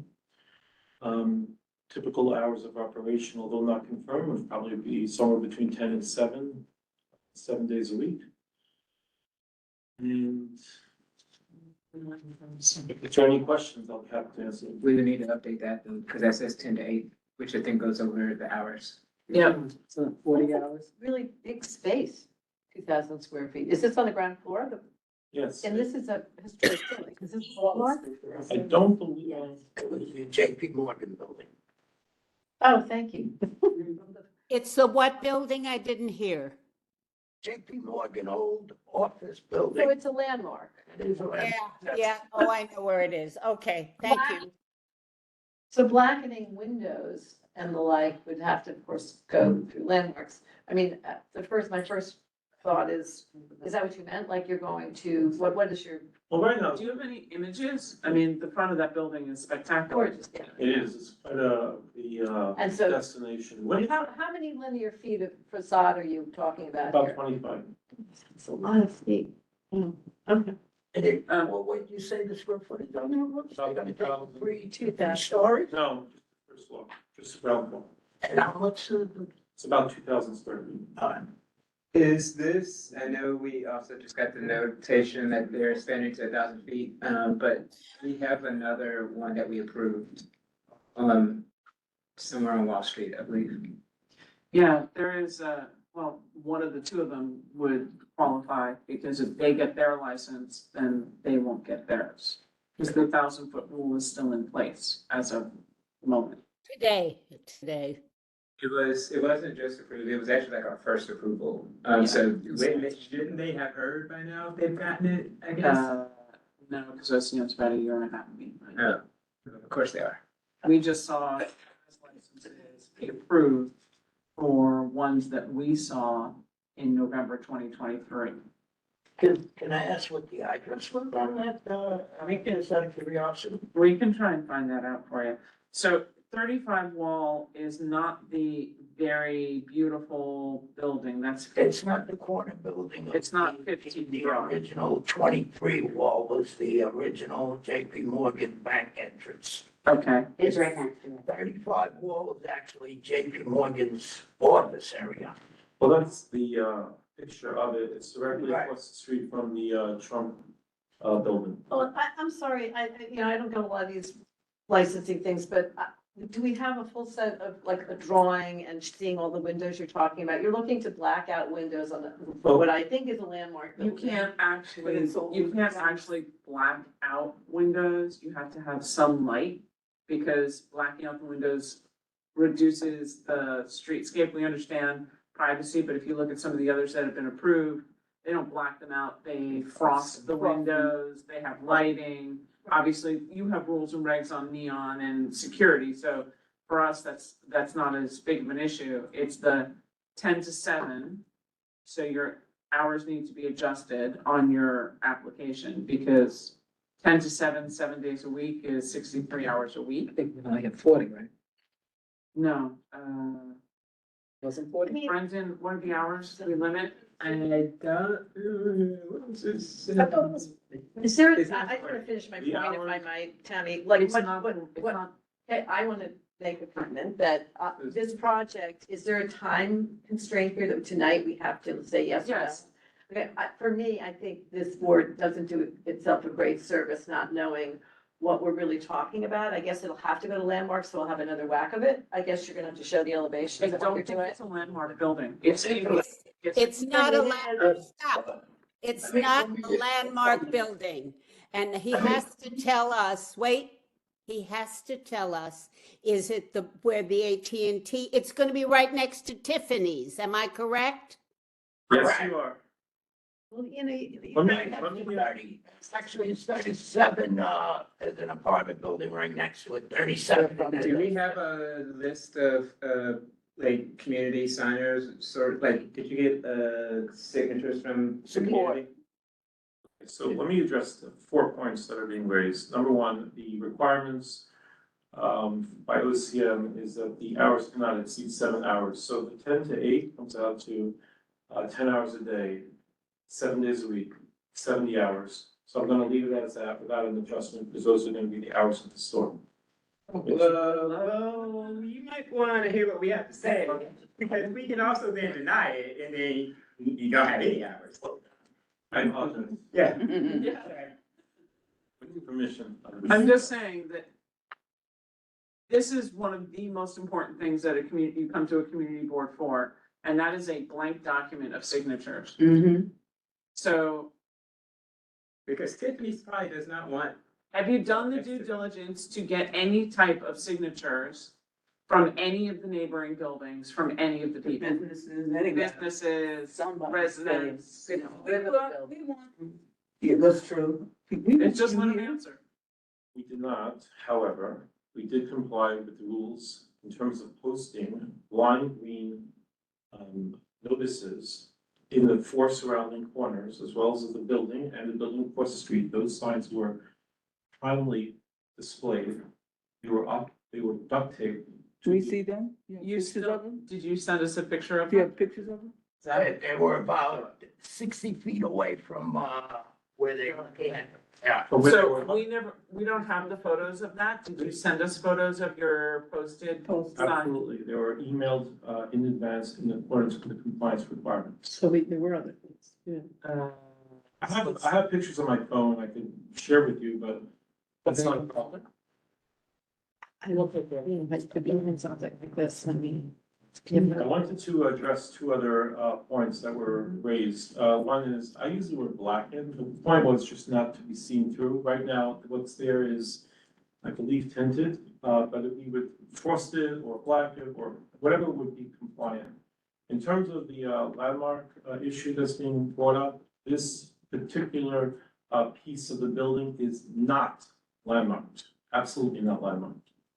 And I'm gonna share my phone with everybody so you can see the pictures that were taken and then were subsequently uploaded in advance of today's board meeting. I think it's probably best to email Zach if you can. Sure. I see it. If I may.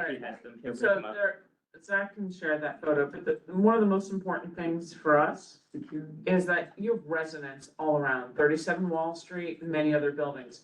You've not done the due diligence to reach out and be a good neighbor to, I mean, it's nice, there are signs, no offense, but in the way the graffiti works in New York City these days, I know that this is compliant, but have you talked to any of the neighbors? Have you made an effort to speak to anybody on the block to get support, local community support? Excellent, that's a great question, I'm happy you're asking. I've been to the location with those signs out for hours. And I got to speak to a lot of people in the community who live there. Did the sign? No, they did not sign. And that's a heavily, Then that's the terror. please understand what I say. It's not that it's not that I don't, you know, trust your veracity and you standing out there and talking to people. That's great, but they have to sign a petition Sure. of support. That's, And they have. And they have to be local, not from. so no, So I. no, you're gonna have to wait one sec, sir. So in November of 24, we did see somebody for the same address. And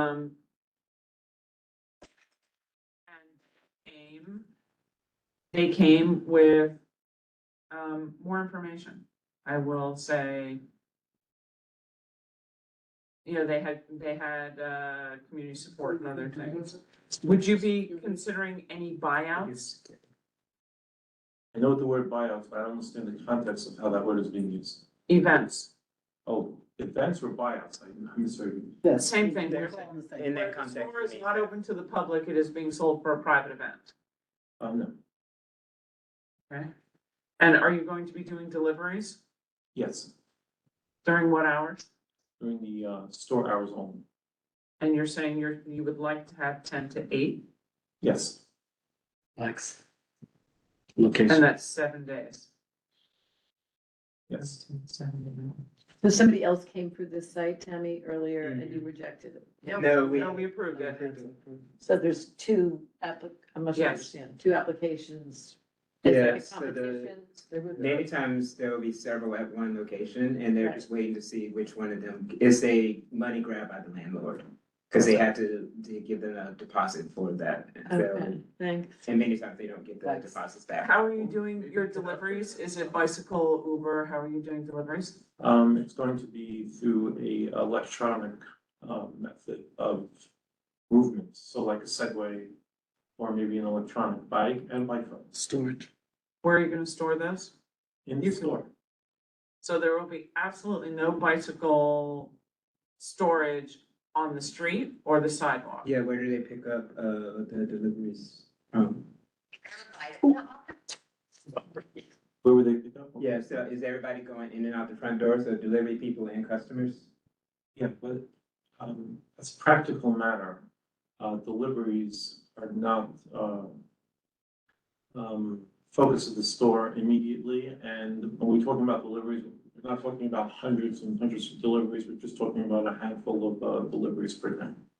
But we still have to make sure that the bikes are not stored on the sidewalks. Yes, ma'am, we're not, have no intention of using bikes, only electronic segways. Well, those two. Even those, Yeah.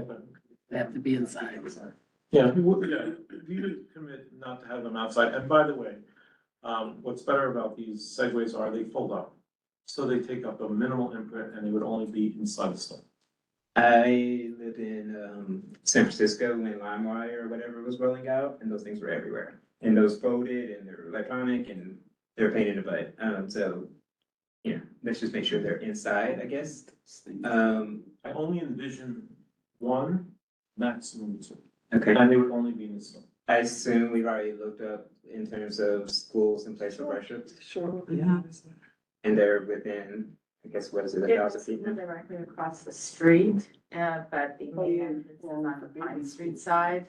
There is another school around the corner. There is, and, Church on Broadway, right on Yeah. Broadway. and I live a block away, so I'm a neighbor. I didn't know anything about this. I know a lot of other residents in the community that would probably not be very excited about this. And on the Segway issue, just so you know, Wall Street is, first of all, you can't do parking, that section is closed to cars. Number two, it's cobblestone streets, so run with that Segway on the cobblestone. You get a 5 minutes. Ride it on the sidewalk is Yeah. the point. Let's check. It's going to be a lot of walking deliveries. Music, None. and will you have a place to queue inside? Two. Queue. Line up. Oh, sure, absolutely. So you will have a waiting area, there will be no lines outside at all. Absolutely no lines outside. And it's a fairly large store considering the location. 2,000 square feet is a ton of space for people to stand. Understood, but if you're doing security at the door, which you're required to do, we don't want people queuing on the outside of the store, so you have to set up you've given us a box, an empty box, you haven't given us actually a floor plan that shows setup where your displays are, where the entrance is, where the waiting area is, hence all the questions that you're getting now. Do y'all have those? Do y'all have a floor plan? Yeah, I really, I say that. Are you with him? No, I'm not. I'm. Let him hang himself then. All right, we'll do that. I was pretty sure that we submitted a floor plan. It looks like. It's an empty. Yeah, but that was just an empty box. So usually what we see is like where the, where Displays. security is, where the displays are. So that we Seating. understand traffic flow and can be in agreement that like, y'all aren't. Do you have an ADA accessible bathroom? Well, it hasn't been built yet, but yes, when the bathroom is built, it must be ADA compliant. But normally we see all of this. We see a We floor see plan. floor plans, not the real estate developer's blank box that you will fill in, but we see The proposed. floor Layout. plan. Hence why you're getting all these And questions. sometimes even like actual renderings of what they expect. The the store to look displays will be. What a rendering of the front would look like. If it's okay, I would supplement, after tonight's meeting, probably by tomorrow or 2 days. Well, I think, I guess, are we confirming in terms of the schools that is within the right distance? Because you're saying that there's schools nearby. And then the other thing that we would But like, they're not sole support, that's the problem. We'll get turned down. There's also nonprofits in that same building around the corner. so nonprofits don't necessarily apply. It's only place of worship in schools. And then I think that honestly, the biggest thing that Tammy's already called out is that like we need signatures from the community. And it needs to be more than 3. And it's usually best if it's a mixture of the businesses in the area. So not just a random manager, but like, you know, optimally, like it usually like the store owner, you're not gonna get store owner of Tiffany's obviously, but like something like But it's a that. residential building. But then also the residences. And so usually that many times that's actually filled. So I think that's gonna absolutely be required for us to approve at board, so in our board meetings on Tuesday. So, Storage? what area is storage, are we understanding about that? Again, you don't have the floor plans, and I apologize for that, but there's a space right on top, of where the, space is. So it's about 5 steps on the right-hand side that goes up, that's where there'll be storage. Which is safe, because it has to be safe. So- Visual safe. Yeah, it's So- gonna be- So here's the key. We have 3 choices, right? We can deny unless it provides all the documentation for what we're asking, which is the community support, some kind of a sketch of what's going on, right? Inside, he's affirmed there'll be no queuing. He has to show he's got storage and everything inside. Is 10 to 8 70 hours? Yeah, that's 10 hours, that's 7, yeah. It's 70. Is that what it was? Mhm. 70? Okay. And Susan has her hand up. Go, Susan. It's, the school is around the block, and it is on Pine, and it is far enough away. I mean, it's not, you'd have to go through the building, through the old Dwayne Reed to get to the school. So, it's Yeah. not- Okay. If I was from around the corner down on Wall Street. It's, I think, further away, and I will tell you that we've seen 3 other applications for this same site over the last 18 months, so. yeah, it's not, that's not the issue.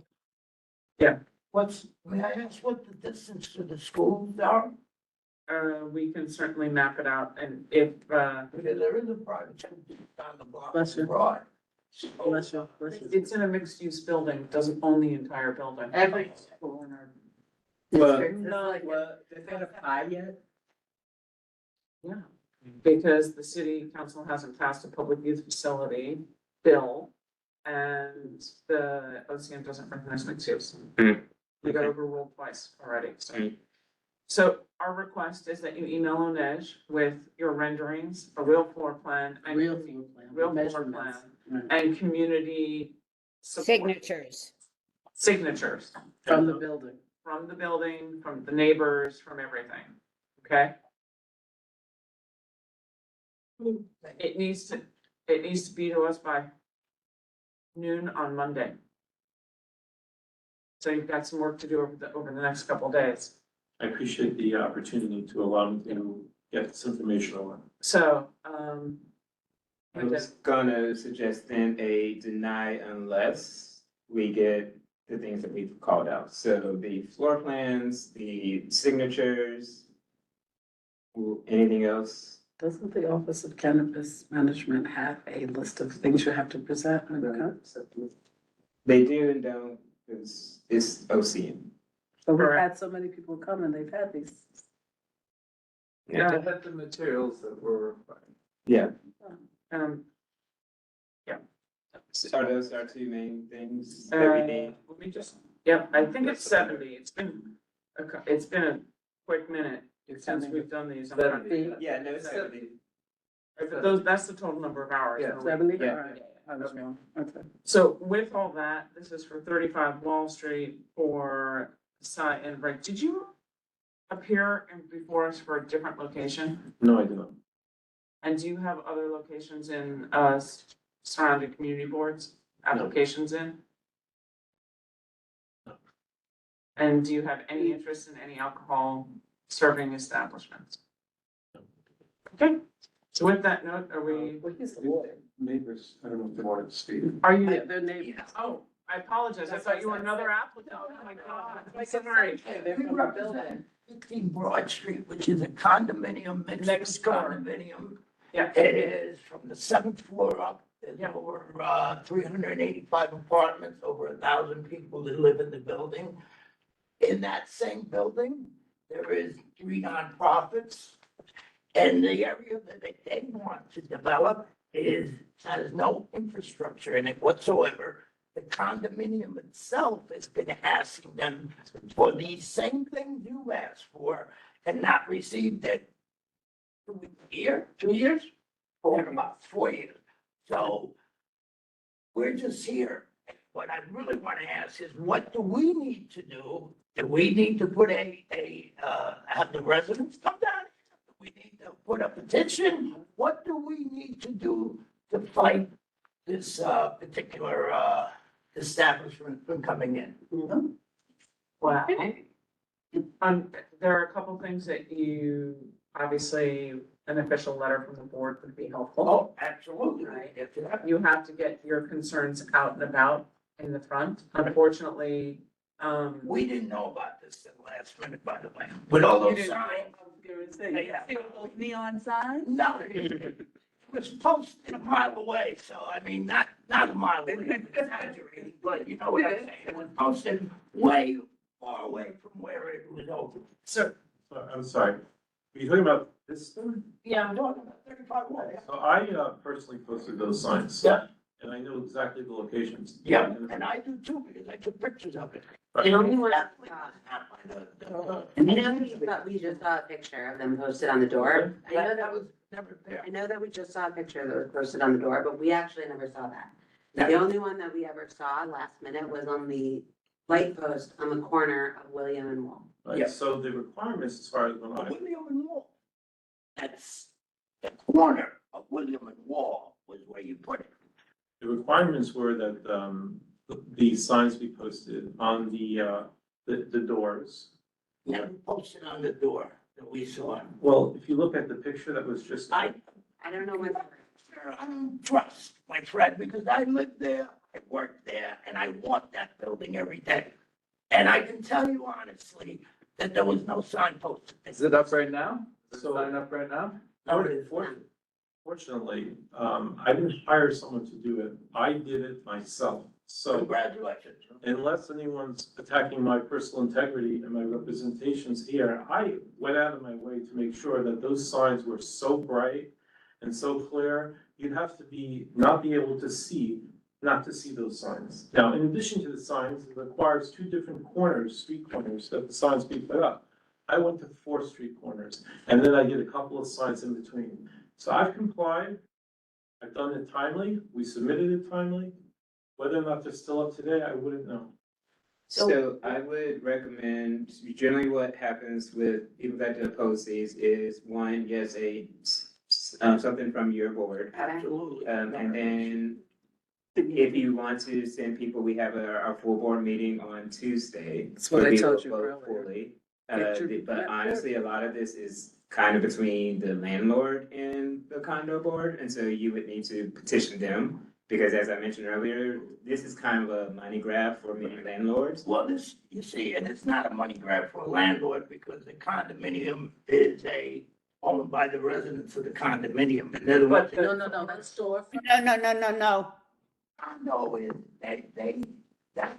sir, that part of the building is not owned by the residents. No, it is not. Because it is not owned by the residents, that commercial condo owner is available to rent to whomever he'd like. Absolutely. We are limited by a few restrictions.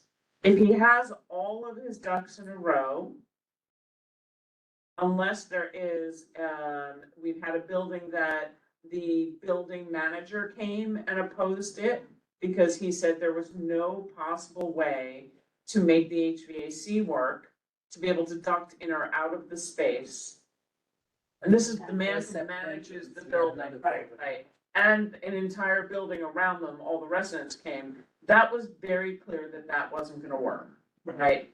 And so we turned it down and the applicant withdrew as well because he didn't know, because of course the guy who owns the space just wanted to rent it. For this gentleman, if he has all of his, gets us all the signatures, and he may find people who live in the neighborhood, and who work in the neighborhood, who think that this is a good valued add to the neighborhood. He sends us some drawings, so we actually know what we're looking at, right? Nobody wants a blacked out front storefront because we're trying to enliven the streetscape, not kill it. There are rules that we have to follow, which we, if he's not within 1,000 feet of a school or 500 feet from a church or, a house of worship. Or 1,000 feet within another cannabis store. We're limited. He has shown us proof of the signage. We don't have his signatures, we don't have the floor plan, we don't have, but he has assured us he's gonna put a queuing space in, he's gonna do ADA accessible. It's a landmark building, he will have to go to landmarks to get approval. Well, that section, whoever spoke before, 35 wall is not actually landmark. It's the 23 wall that's landmarked, which is around the corner and butt up to it. Okay, so that's what I thought. Yeah. Because it's 18 Broad, which is you guys next door, and the other one on the other side. And this is the one piece of the puzzle, and in the middle it's not. So he doesn't have to worry about landmarks then, but you understand what I'm saying? If he's gonna open up, then we're kind of at that point that we would have to say no unless he provides all the documentation. And if he provides all the documentation, then that ends up being a yes from the community board because he's fulfilled all the requirements. Yeah, but even if the building has no infrastructure, the condominium board has to vote on that infrastructure that they want to put in, which they said they would. And no infrastructure, there's no heating, no cooling, limited water. So there's no infrastructure to build anything in there yet. The condominium is trying to get the ownership to give them that information on what they want to do. And The Bureau board came to us of that building and said, there is no infrastructure. Right. There's no HVAC, there's no plans for HVAC, it cannot be, there's no water supply, there's no this, there's no that. This cannot function within this building and it can't be built, then we would deny them based on that. And then we will get you the information you need, and if you like, we can do have all the residents in the building sign a petition. I bet if they showed up. Sir? I think it wasn't clear to me where you're from and which kind My name is Angel Carrigal. I'm the resident manager at 15 Poet Street, which is the building that owns, or the condominium that owns that portion of 35 Wall, which is owned by a different individual, I should say. But the condominium is the controlling board of that building, the residential. Susan? We can go on and on about this. I don't know. Did you sign a lease, sir? Yes. Yes. Well, who did you sign a lease with? Because that's the owner of the building. We can't get in the middle of this at this moment. Susan, he is the building manager for the building next door. That's what I think. Okay, I got it. One block and lot, we just put on the building. It's So one it's block the and lot. connection, Yeah. one landline. We would have to approve anything that would cause any structural instability in our building. It's one block and lot, we just don't own the commercial space. And you are not going to approve the changes that he needs to build. We haven't Seen it in 4 years. Mm. So I think that's, we approve something. that starts to transition into the private space, and that's mostly information for y'all to know that like y'all about to run into some hurdles, basically. But when you also start to gave develop. money to a landlord who You didn't sign a inform lease you. for something that So- came in. So I want to add to that statement, which you said. I think if you represent the board, Angel, and the board doesn't work, and the board wants to conduct a meeting, and the board wants to rescind the lease, and the board wants to give back a deposit, those are all issues in the private sector. That I don't think that your issues should be overshadow the issues which are here at the community board. So I think you should take up your concerns at a separate forum. I don't think they're appropriate for here today. Actually, I'm sorry, but it is appropriate here because he represents, like everything else, we are the community board. He is part of the community and you will have to deal with everything that goes with that. While I appreciate your reluctance to want to hear that, you just need to know for your client, because you're representing, that the landlord is not working with the management of the building to be able to get the information. So you may be in a precarious spot yourself. I agree. I actually appreciate that he's flushing this out, because it's an issue that was brought to our attention. We would in a million years have known at signing a lease, so I respect that you're bringing this up tonight. It's something to have to circle back on later tomorrow. But, these are issues not outside of our purview.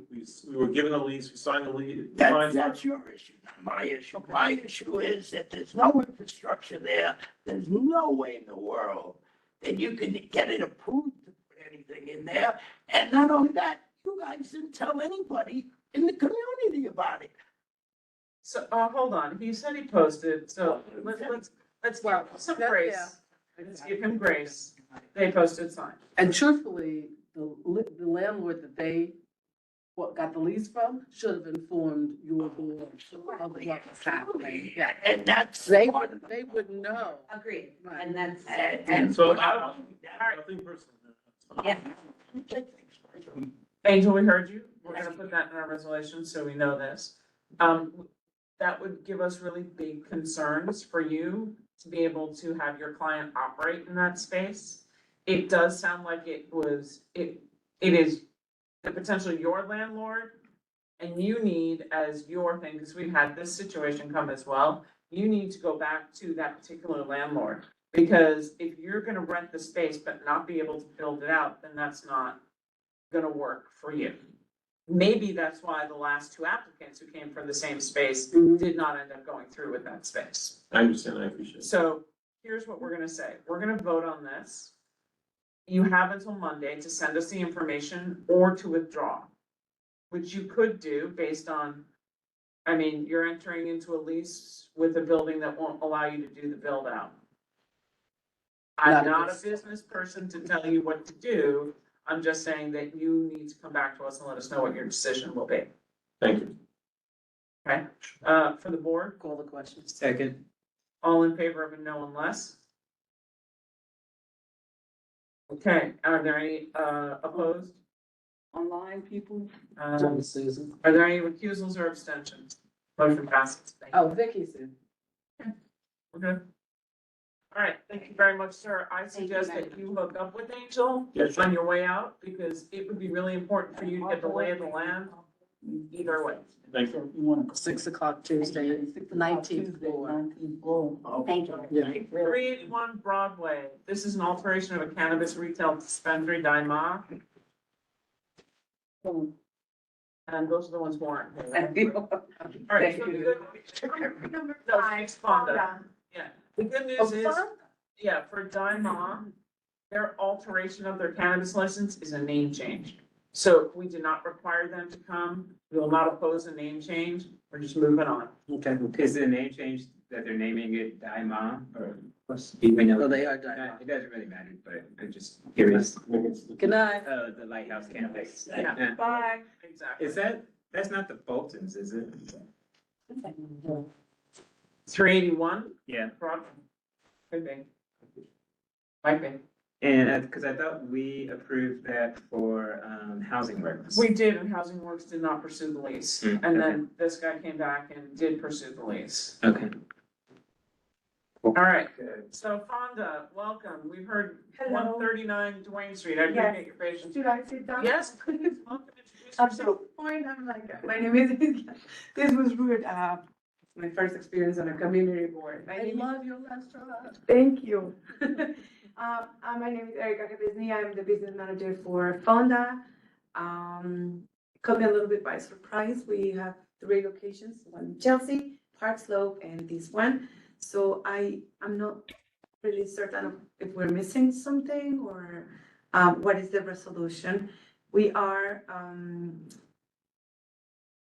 Your we picture, applied. right? I think that's the permit, it's the amend plan. The picture shown before showed 2 sides, but there's on the right-hand side, there's 2 windows. Is the Siamese connection, so we're only gonna be able to use the left side. Yeah, because it's tight. Okay, so I can explain. This is what we used to do. And it's gonna be only the left side. And how many chairs is that, or chairs and tables? Or 4 tables, 8 chairs, 8 8 places. seats. And you are still gonna have those planters? Like you have in the pictures, or that one side? For that one side, well, yes, if it adds privacy and if the space allows, we would like to. Is that? So that's service space right there? The service entrance is actually on the Yeah, left can you zoom in? When they come. side. Can they? Yes, so there's a separate service entrance on the left side. It's not there, it's actually on the, No, I mean to serve the tables behind those chairs, will they? oh, yes, if they will be ADA compliant, yes. No. No. No, so they're gonna walk out the door and It turn looks right. tight. See, you have to be able to serve, the server Mhm. has to be able to serve within the parameters of your space. Yes. They can't serve from the sidewalk. Oh, no, They'll no, no, Be able to Yes. come Come out, here and right. walk around here. yes. So you It need, doesn't- so you can serve it from the. It other doesn't look as big, but Yeah. it's a big space. Serve it from this. Well, They can go around the deuce and serve to the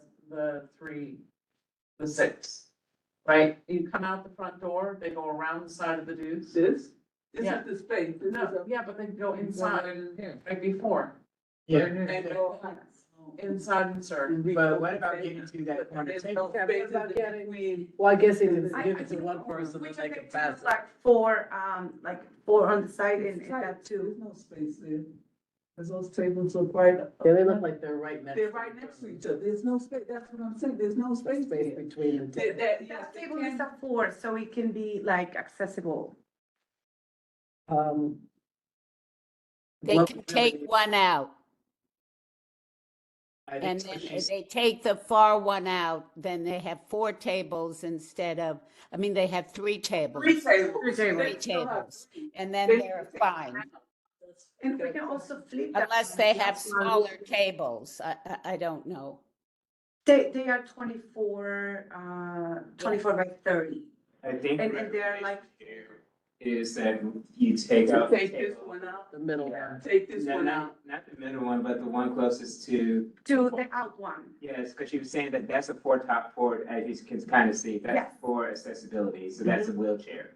That's Oh. what we're seeing. Let's take out the one next to the window. Yeah. Take out the one next to the window. Well, and move that one over. We could probably No, put so it then, right so. there. This is one table, this is a Right. four top. Okay, Yeah. okay. It's This is a required four for top. accessibility. Right. There's a two top and a two top, so what I'm recommending is we take out this two top, leave the four top, leave the two top. I Yeah, see. Unless you wanna make that Serve two top everybody. next to the window smaller. yeah. Yeah, or we could flip it and. I don't know that flip. What, if you flip it and put it here, Uh, that's gonna make it real tight. I think that they could just, I mean, you're just serving over people's heads, that's all you're doing, Yeah. and that's fine. Yeah. As long as they're not, as long as you're not serving from From the the outside. side. Yeah. No, that's what I said. It's just pretty, My head. it's pretty big. I mean, I know this is not rule wise, but if I'm at a restaurant, at a sit down restaurant, white tablecloth, you're not serving over my head. Yeah. And you're not spilling my crown friend? No. Mexican food and sauces, that is delicious. Agree? But, no. Yes. People those like that, where they have Alright. to serve over people's heads. Yes, Alright, okay. so, did you apply for roadbed and will you? No, because, would you say the roadway, we're unable because there is, it's the police cars only. There's well, not the police car, but it's Placards. well, it's, no, it's the police car. Yeah, it's actually like police cars, the only one available. So we were not able to, this is, to be honest, for like struggling, industry. It's very tight and we kind of have to do it just because it's not the majority. It's usually hot, humid. We have a great AC indoors, colorful. So we, Much rather sit you inside. know, it's just because we cannot not have it You know because that those everybody police else. cars don't belong there, right? I'm just saying. Yes, and then, but the tickets, you know, I they should are really- like, I should go to Louisville. it's like, if anybody else just park, they're there all the time, we If actually. you even- walk park there, you get a ticket. Yes, like, we know them by name, we say, The courthouse around the corner, is that why they're there? I believe it's the state insurance fund, like, right on Okay. George. Yeah, We yeah. don't have a courthouse, and in the back, the Odeon, which is We have one. humongous, and they But you have, know, right next to the Odeon is the courthouse. Yeah, on Thomas Street. Yes, oh, on Thomas. yeah. Thomas and Right, Sproul. right across the Yes, Odeon. yes. It doesn't look I like was, it. see, I was confused with that, and on my mind, I had the medical school corner, So- yes. What we're looking at now, just to confirm, Mhm. is the old setup. Yes, It's only gonna be one side. One side. Which is the new setup. yes. We're good to go. There's no roadbed, there's no signs. I see you have a pop-up sign in the sidewalk in one of those photos. No. So I'm sad. you don't wanna use. What are the hours? Oh, you. Of course I want, but we cannot, they're there's not- Fire a thing. fire MS connection for the building. Yeah. Siamese? Is that how? Yes, Siamese, The red thing. Oh, I can't read, oh, okay. yes. Yeah. So the plan was actually, corrected and approved for that. So, what hours are you gonna have outside? Because this is permanent. Yes, so we open at 4, kitchen closed at 10. So you're 4 to 10 or 4 to Yes. 11 And outside. then, we're actually modifying now, Friday will be until 10:30. Outside we close at 10 and we don't like sit, the last sitting is at 9. Sunday, we now reduce 1 hour, we're not 3 to 9, we're 4 to 9. And, Okay, so it's 4 to 9 p.m. 4 to 9. on Sunday. We're considering being closed on Sundays. The neighborhood is like, Yeah, but what about people who fall out? I know, it's just very unsustainable. One day we could have 3, 4 people, another day 25. But it's been, we've been struggling because nobody's back in their offices yet. So we definitely have, our peak time You is gotta 6 put the PM. word out. By 6 PM, we're full. After you read the 8:30, nobody walks in. So, Okay, so it's 4 to 9 on Yes. Sunday, 4 to 10 Monday through Thursday. mhm. And then, It will be now, as of next week, 4 to 10:30, Friday and Saturday. Which day you close? Sunday? They wanna, well, We're thinking thinking about thinking closing. about closing. Yes, we're not Maybe thinking about every other closing. Sunday or Okay. during this. Yeah. we're gonna approve their hours. Yeah. If I understand correctly from the way we roll, it's 4 to 9 on Sunday, 4 to 10 Monday through Thursday, 4 to 10:30 Friday and Saturday. No one has an issue. We'll do an updated SLA stipulation for you and send it to you. So, we can send that up and that'll cut off some red tape on that side as well. Okay? Great. And we appreciate that. Is there anybody who has any other things to say? How many seats inside? We have about 72, it's big, it's humongous. We have like 2 long banquettes, with 16 seats, but we can actually accommodate, because it's so long and on an L, we can add. So with these, we're talking a large venue now with the. How many bathrooms do you have? Yeah. We have 3 bathrooms. Whoa. So they're Yes, we have 3 bathrooms. How many stalls though? How many stalls? There's 3, so there's 3. Oh, so it's a single bathroom? It's a single bathroom, And yes. which one, you have? One And they're all, Of course, this is. they're all public, or They're they're all- for the public? Yes, they're open public, they are, gender neutral, and, they could all be ADA, but there's one like is humongous with everything. Yes, it's pretty, And where does your garbage go outside? we actually have to take it outside and then bring it back. We have a huge, we have a side entrance, which is the ADA entrance, and then there's a shared, basement for both locations, 139 and 137. And everything goes like on there. So we have a trash, actually, we have a trash room. Okay, Storage room, that's good. that's nice. All right, call the question. Second. Second. All, We we're have gonna removed vote my by table. affirmation. Are there any no's? Are there any abstentions? No recusals, motion passes unanimously. Thank you. Thank you very Thank much you. for your time. And I'm excited because we had heard possibly somebody came to us and said, oh, maybe they didn't respond to licensing because they were going out of business. And we were like, no. I was so upset. I order from you guys like 3 times a week sometimes. And we appreciate all the support. It's been so hard. One day we start with lunch and we try everything. We participate with all the events. Taste of Tribeca is very successful. Yeah. We're also participating. We were invited to Battery City event, and it was great. It's just never consistent. So we're constantly there. We hope no. Maybe. It's a beautiful restaurant. Yeah. It's family friendly. Maybe try offering something for like a Sunday special for Yeah. to drive business on Sundays. If you see our price, we It's a have an increased price. Yeah, I mean, the lately. prices are great. I know. We have $20 off for all the residents, and we invite, the hotel. Yes, so it's 20 off on $100, so it's a great. Well, I hope you. Yeah. Thank you. We really appreciate it. You know what? Well, we'll talk later. Let me Yeah. have you give a call. Absolutely. No, no. yeah. Oh, you have. I was gonna make such a motion. No, we're not finished. But we got released quick last night, so. Yeah. Let's roll. You didn't trust me, and I did it. And you did. Thank you. And we don't have- Maybe we'll do our holiday party there. Absolutely. Anything we can do. Oh, what in May? We have a In May? great space. Yeah, so let's talk about Sunday, May May. 28th, is that it? May. Isn't that Memorial Weekend? It's a holiday. We have sometimes open even if you need anything on the earlier side, and we used to have brunch. So. No, you know what? May 4th. Absolutely. Well, it is Cinco de Mayo Mayo. it's gonna be a busy weekend. We can definitely do it. It's gonna be lively and whatever it's Okay, needed. we'll we'll talk to you. have. I'll talk to you, because maybe we should. All right, go. Come on. Yeah. Thank you very much. Thank you. Let's get rolling. All right. Okay. Erica, thank you. The only Thank you. one It was very nice to have Me you. that are too. supported on Zach, that. take it away. Has everyone done this before in their Mhm. other various committees? I Yes. think everyone's pretty well versed. Yeah.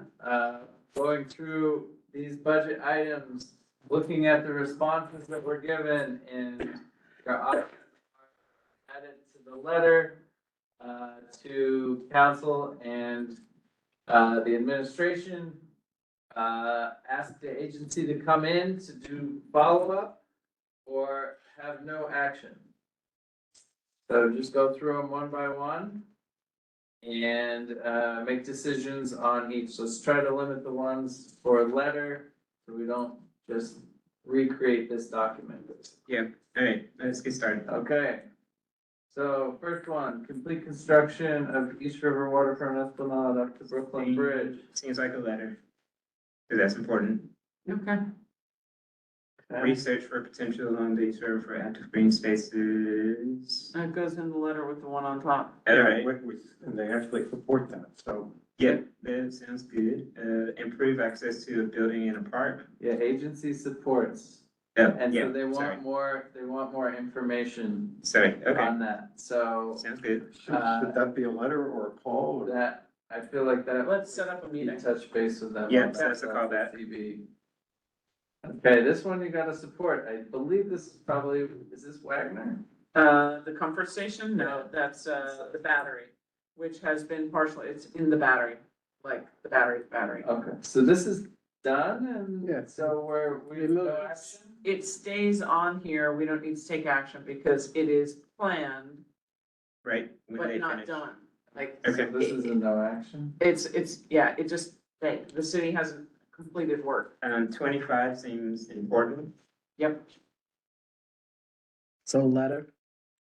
Yep. Recreational space at Five World Trade. Call, So this, I think they're looking for more. I don't understand that. so that's a callback. When did we? Oh, what does that That's mean? part of the, they want, Maybe Phil, that's you?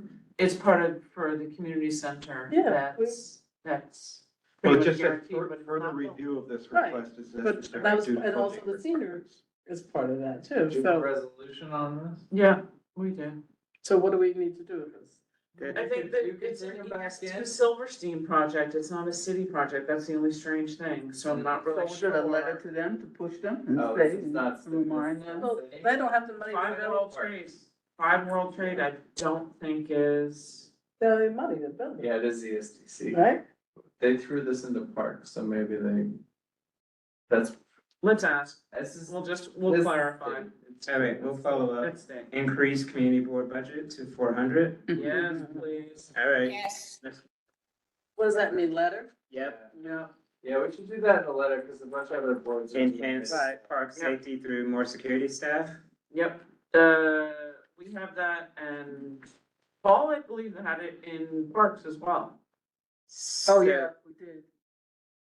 Yep, that goes in, I mean, Okay. that has to do with, by the way, which we will distribute, we got a letter via the Downtown Alliance from City Hall saying, from the deputy mayor that left last week, affirming that they would do some kind of a task force for Lower Manhattan around the Battery for enforcement and things like that. They heard that the community board worked with DCWP and legislation and take a strategic direction. So the letter was dated February 11th. The Downtown Alliance received it last week. They shared it last week, early this week. They shared it with us. There's a new deputy mayor that's taken over. We're supposed to have monthly meetings, and so far we haven't heard anything. All right. So this stays. I think the next one, we already have it as a no action. Yep. All right, and so then the fund and feasibility study on repurposing the Coast Guard building site. That needs to stay because, As a letter. I mean, it's sort of underway. it's under discussion, so it needs to stay because the MOU has not been So it's a signed. letter, right, so how do you want the follow-up? Do you want to follow up with, agency, EDC, or? A call? It seems like a callback because the agency supports and it's already underway, so. Is this on the pier? Okay, Yeah. All right, we did it. great, done. Now, Call to question or motion to adjourn? Yeah. Well, didn't they call the question for this? and no, Oh, he said no, right. that's the Can best I, part. can I get a second? Second. Motion to I'll adjourn? second.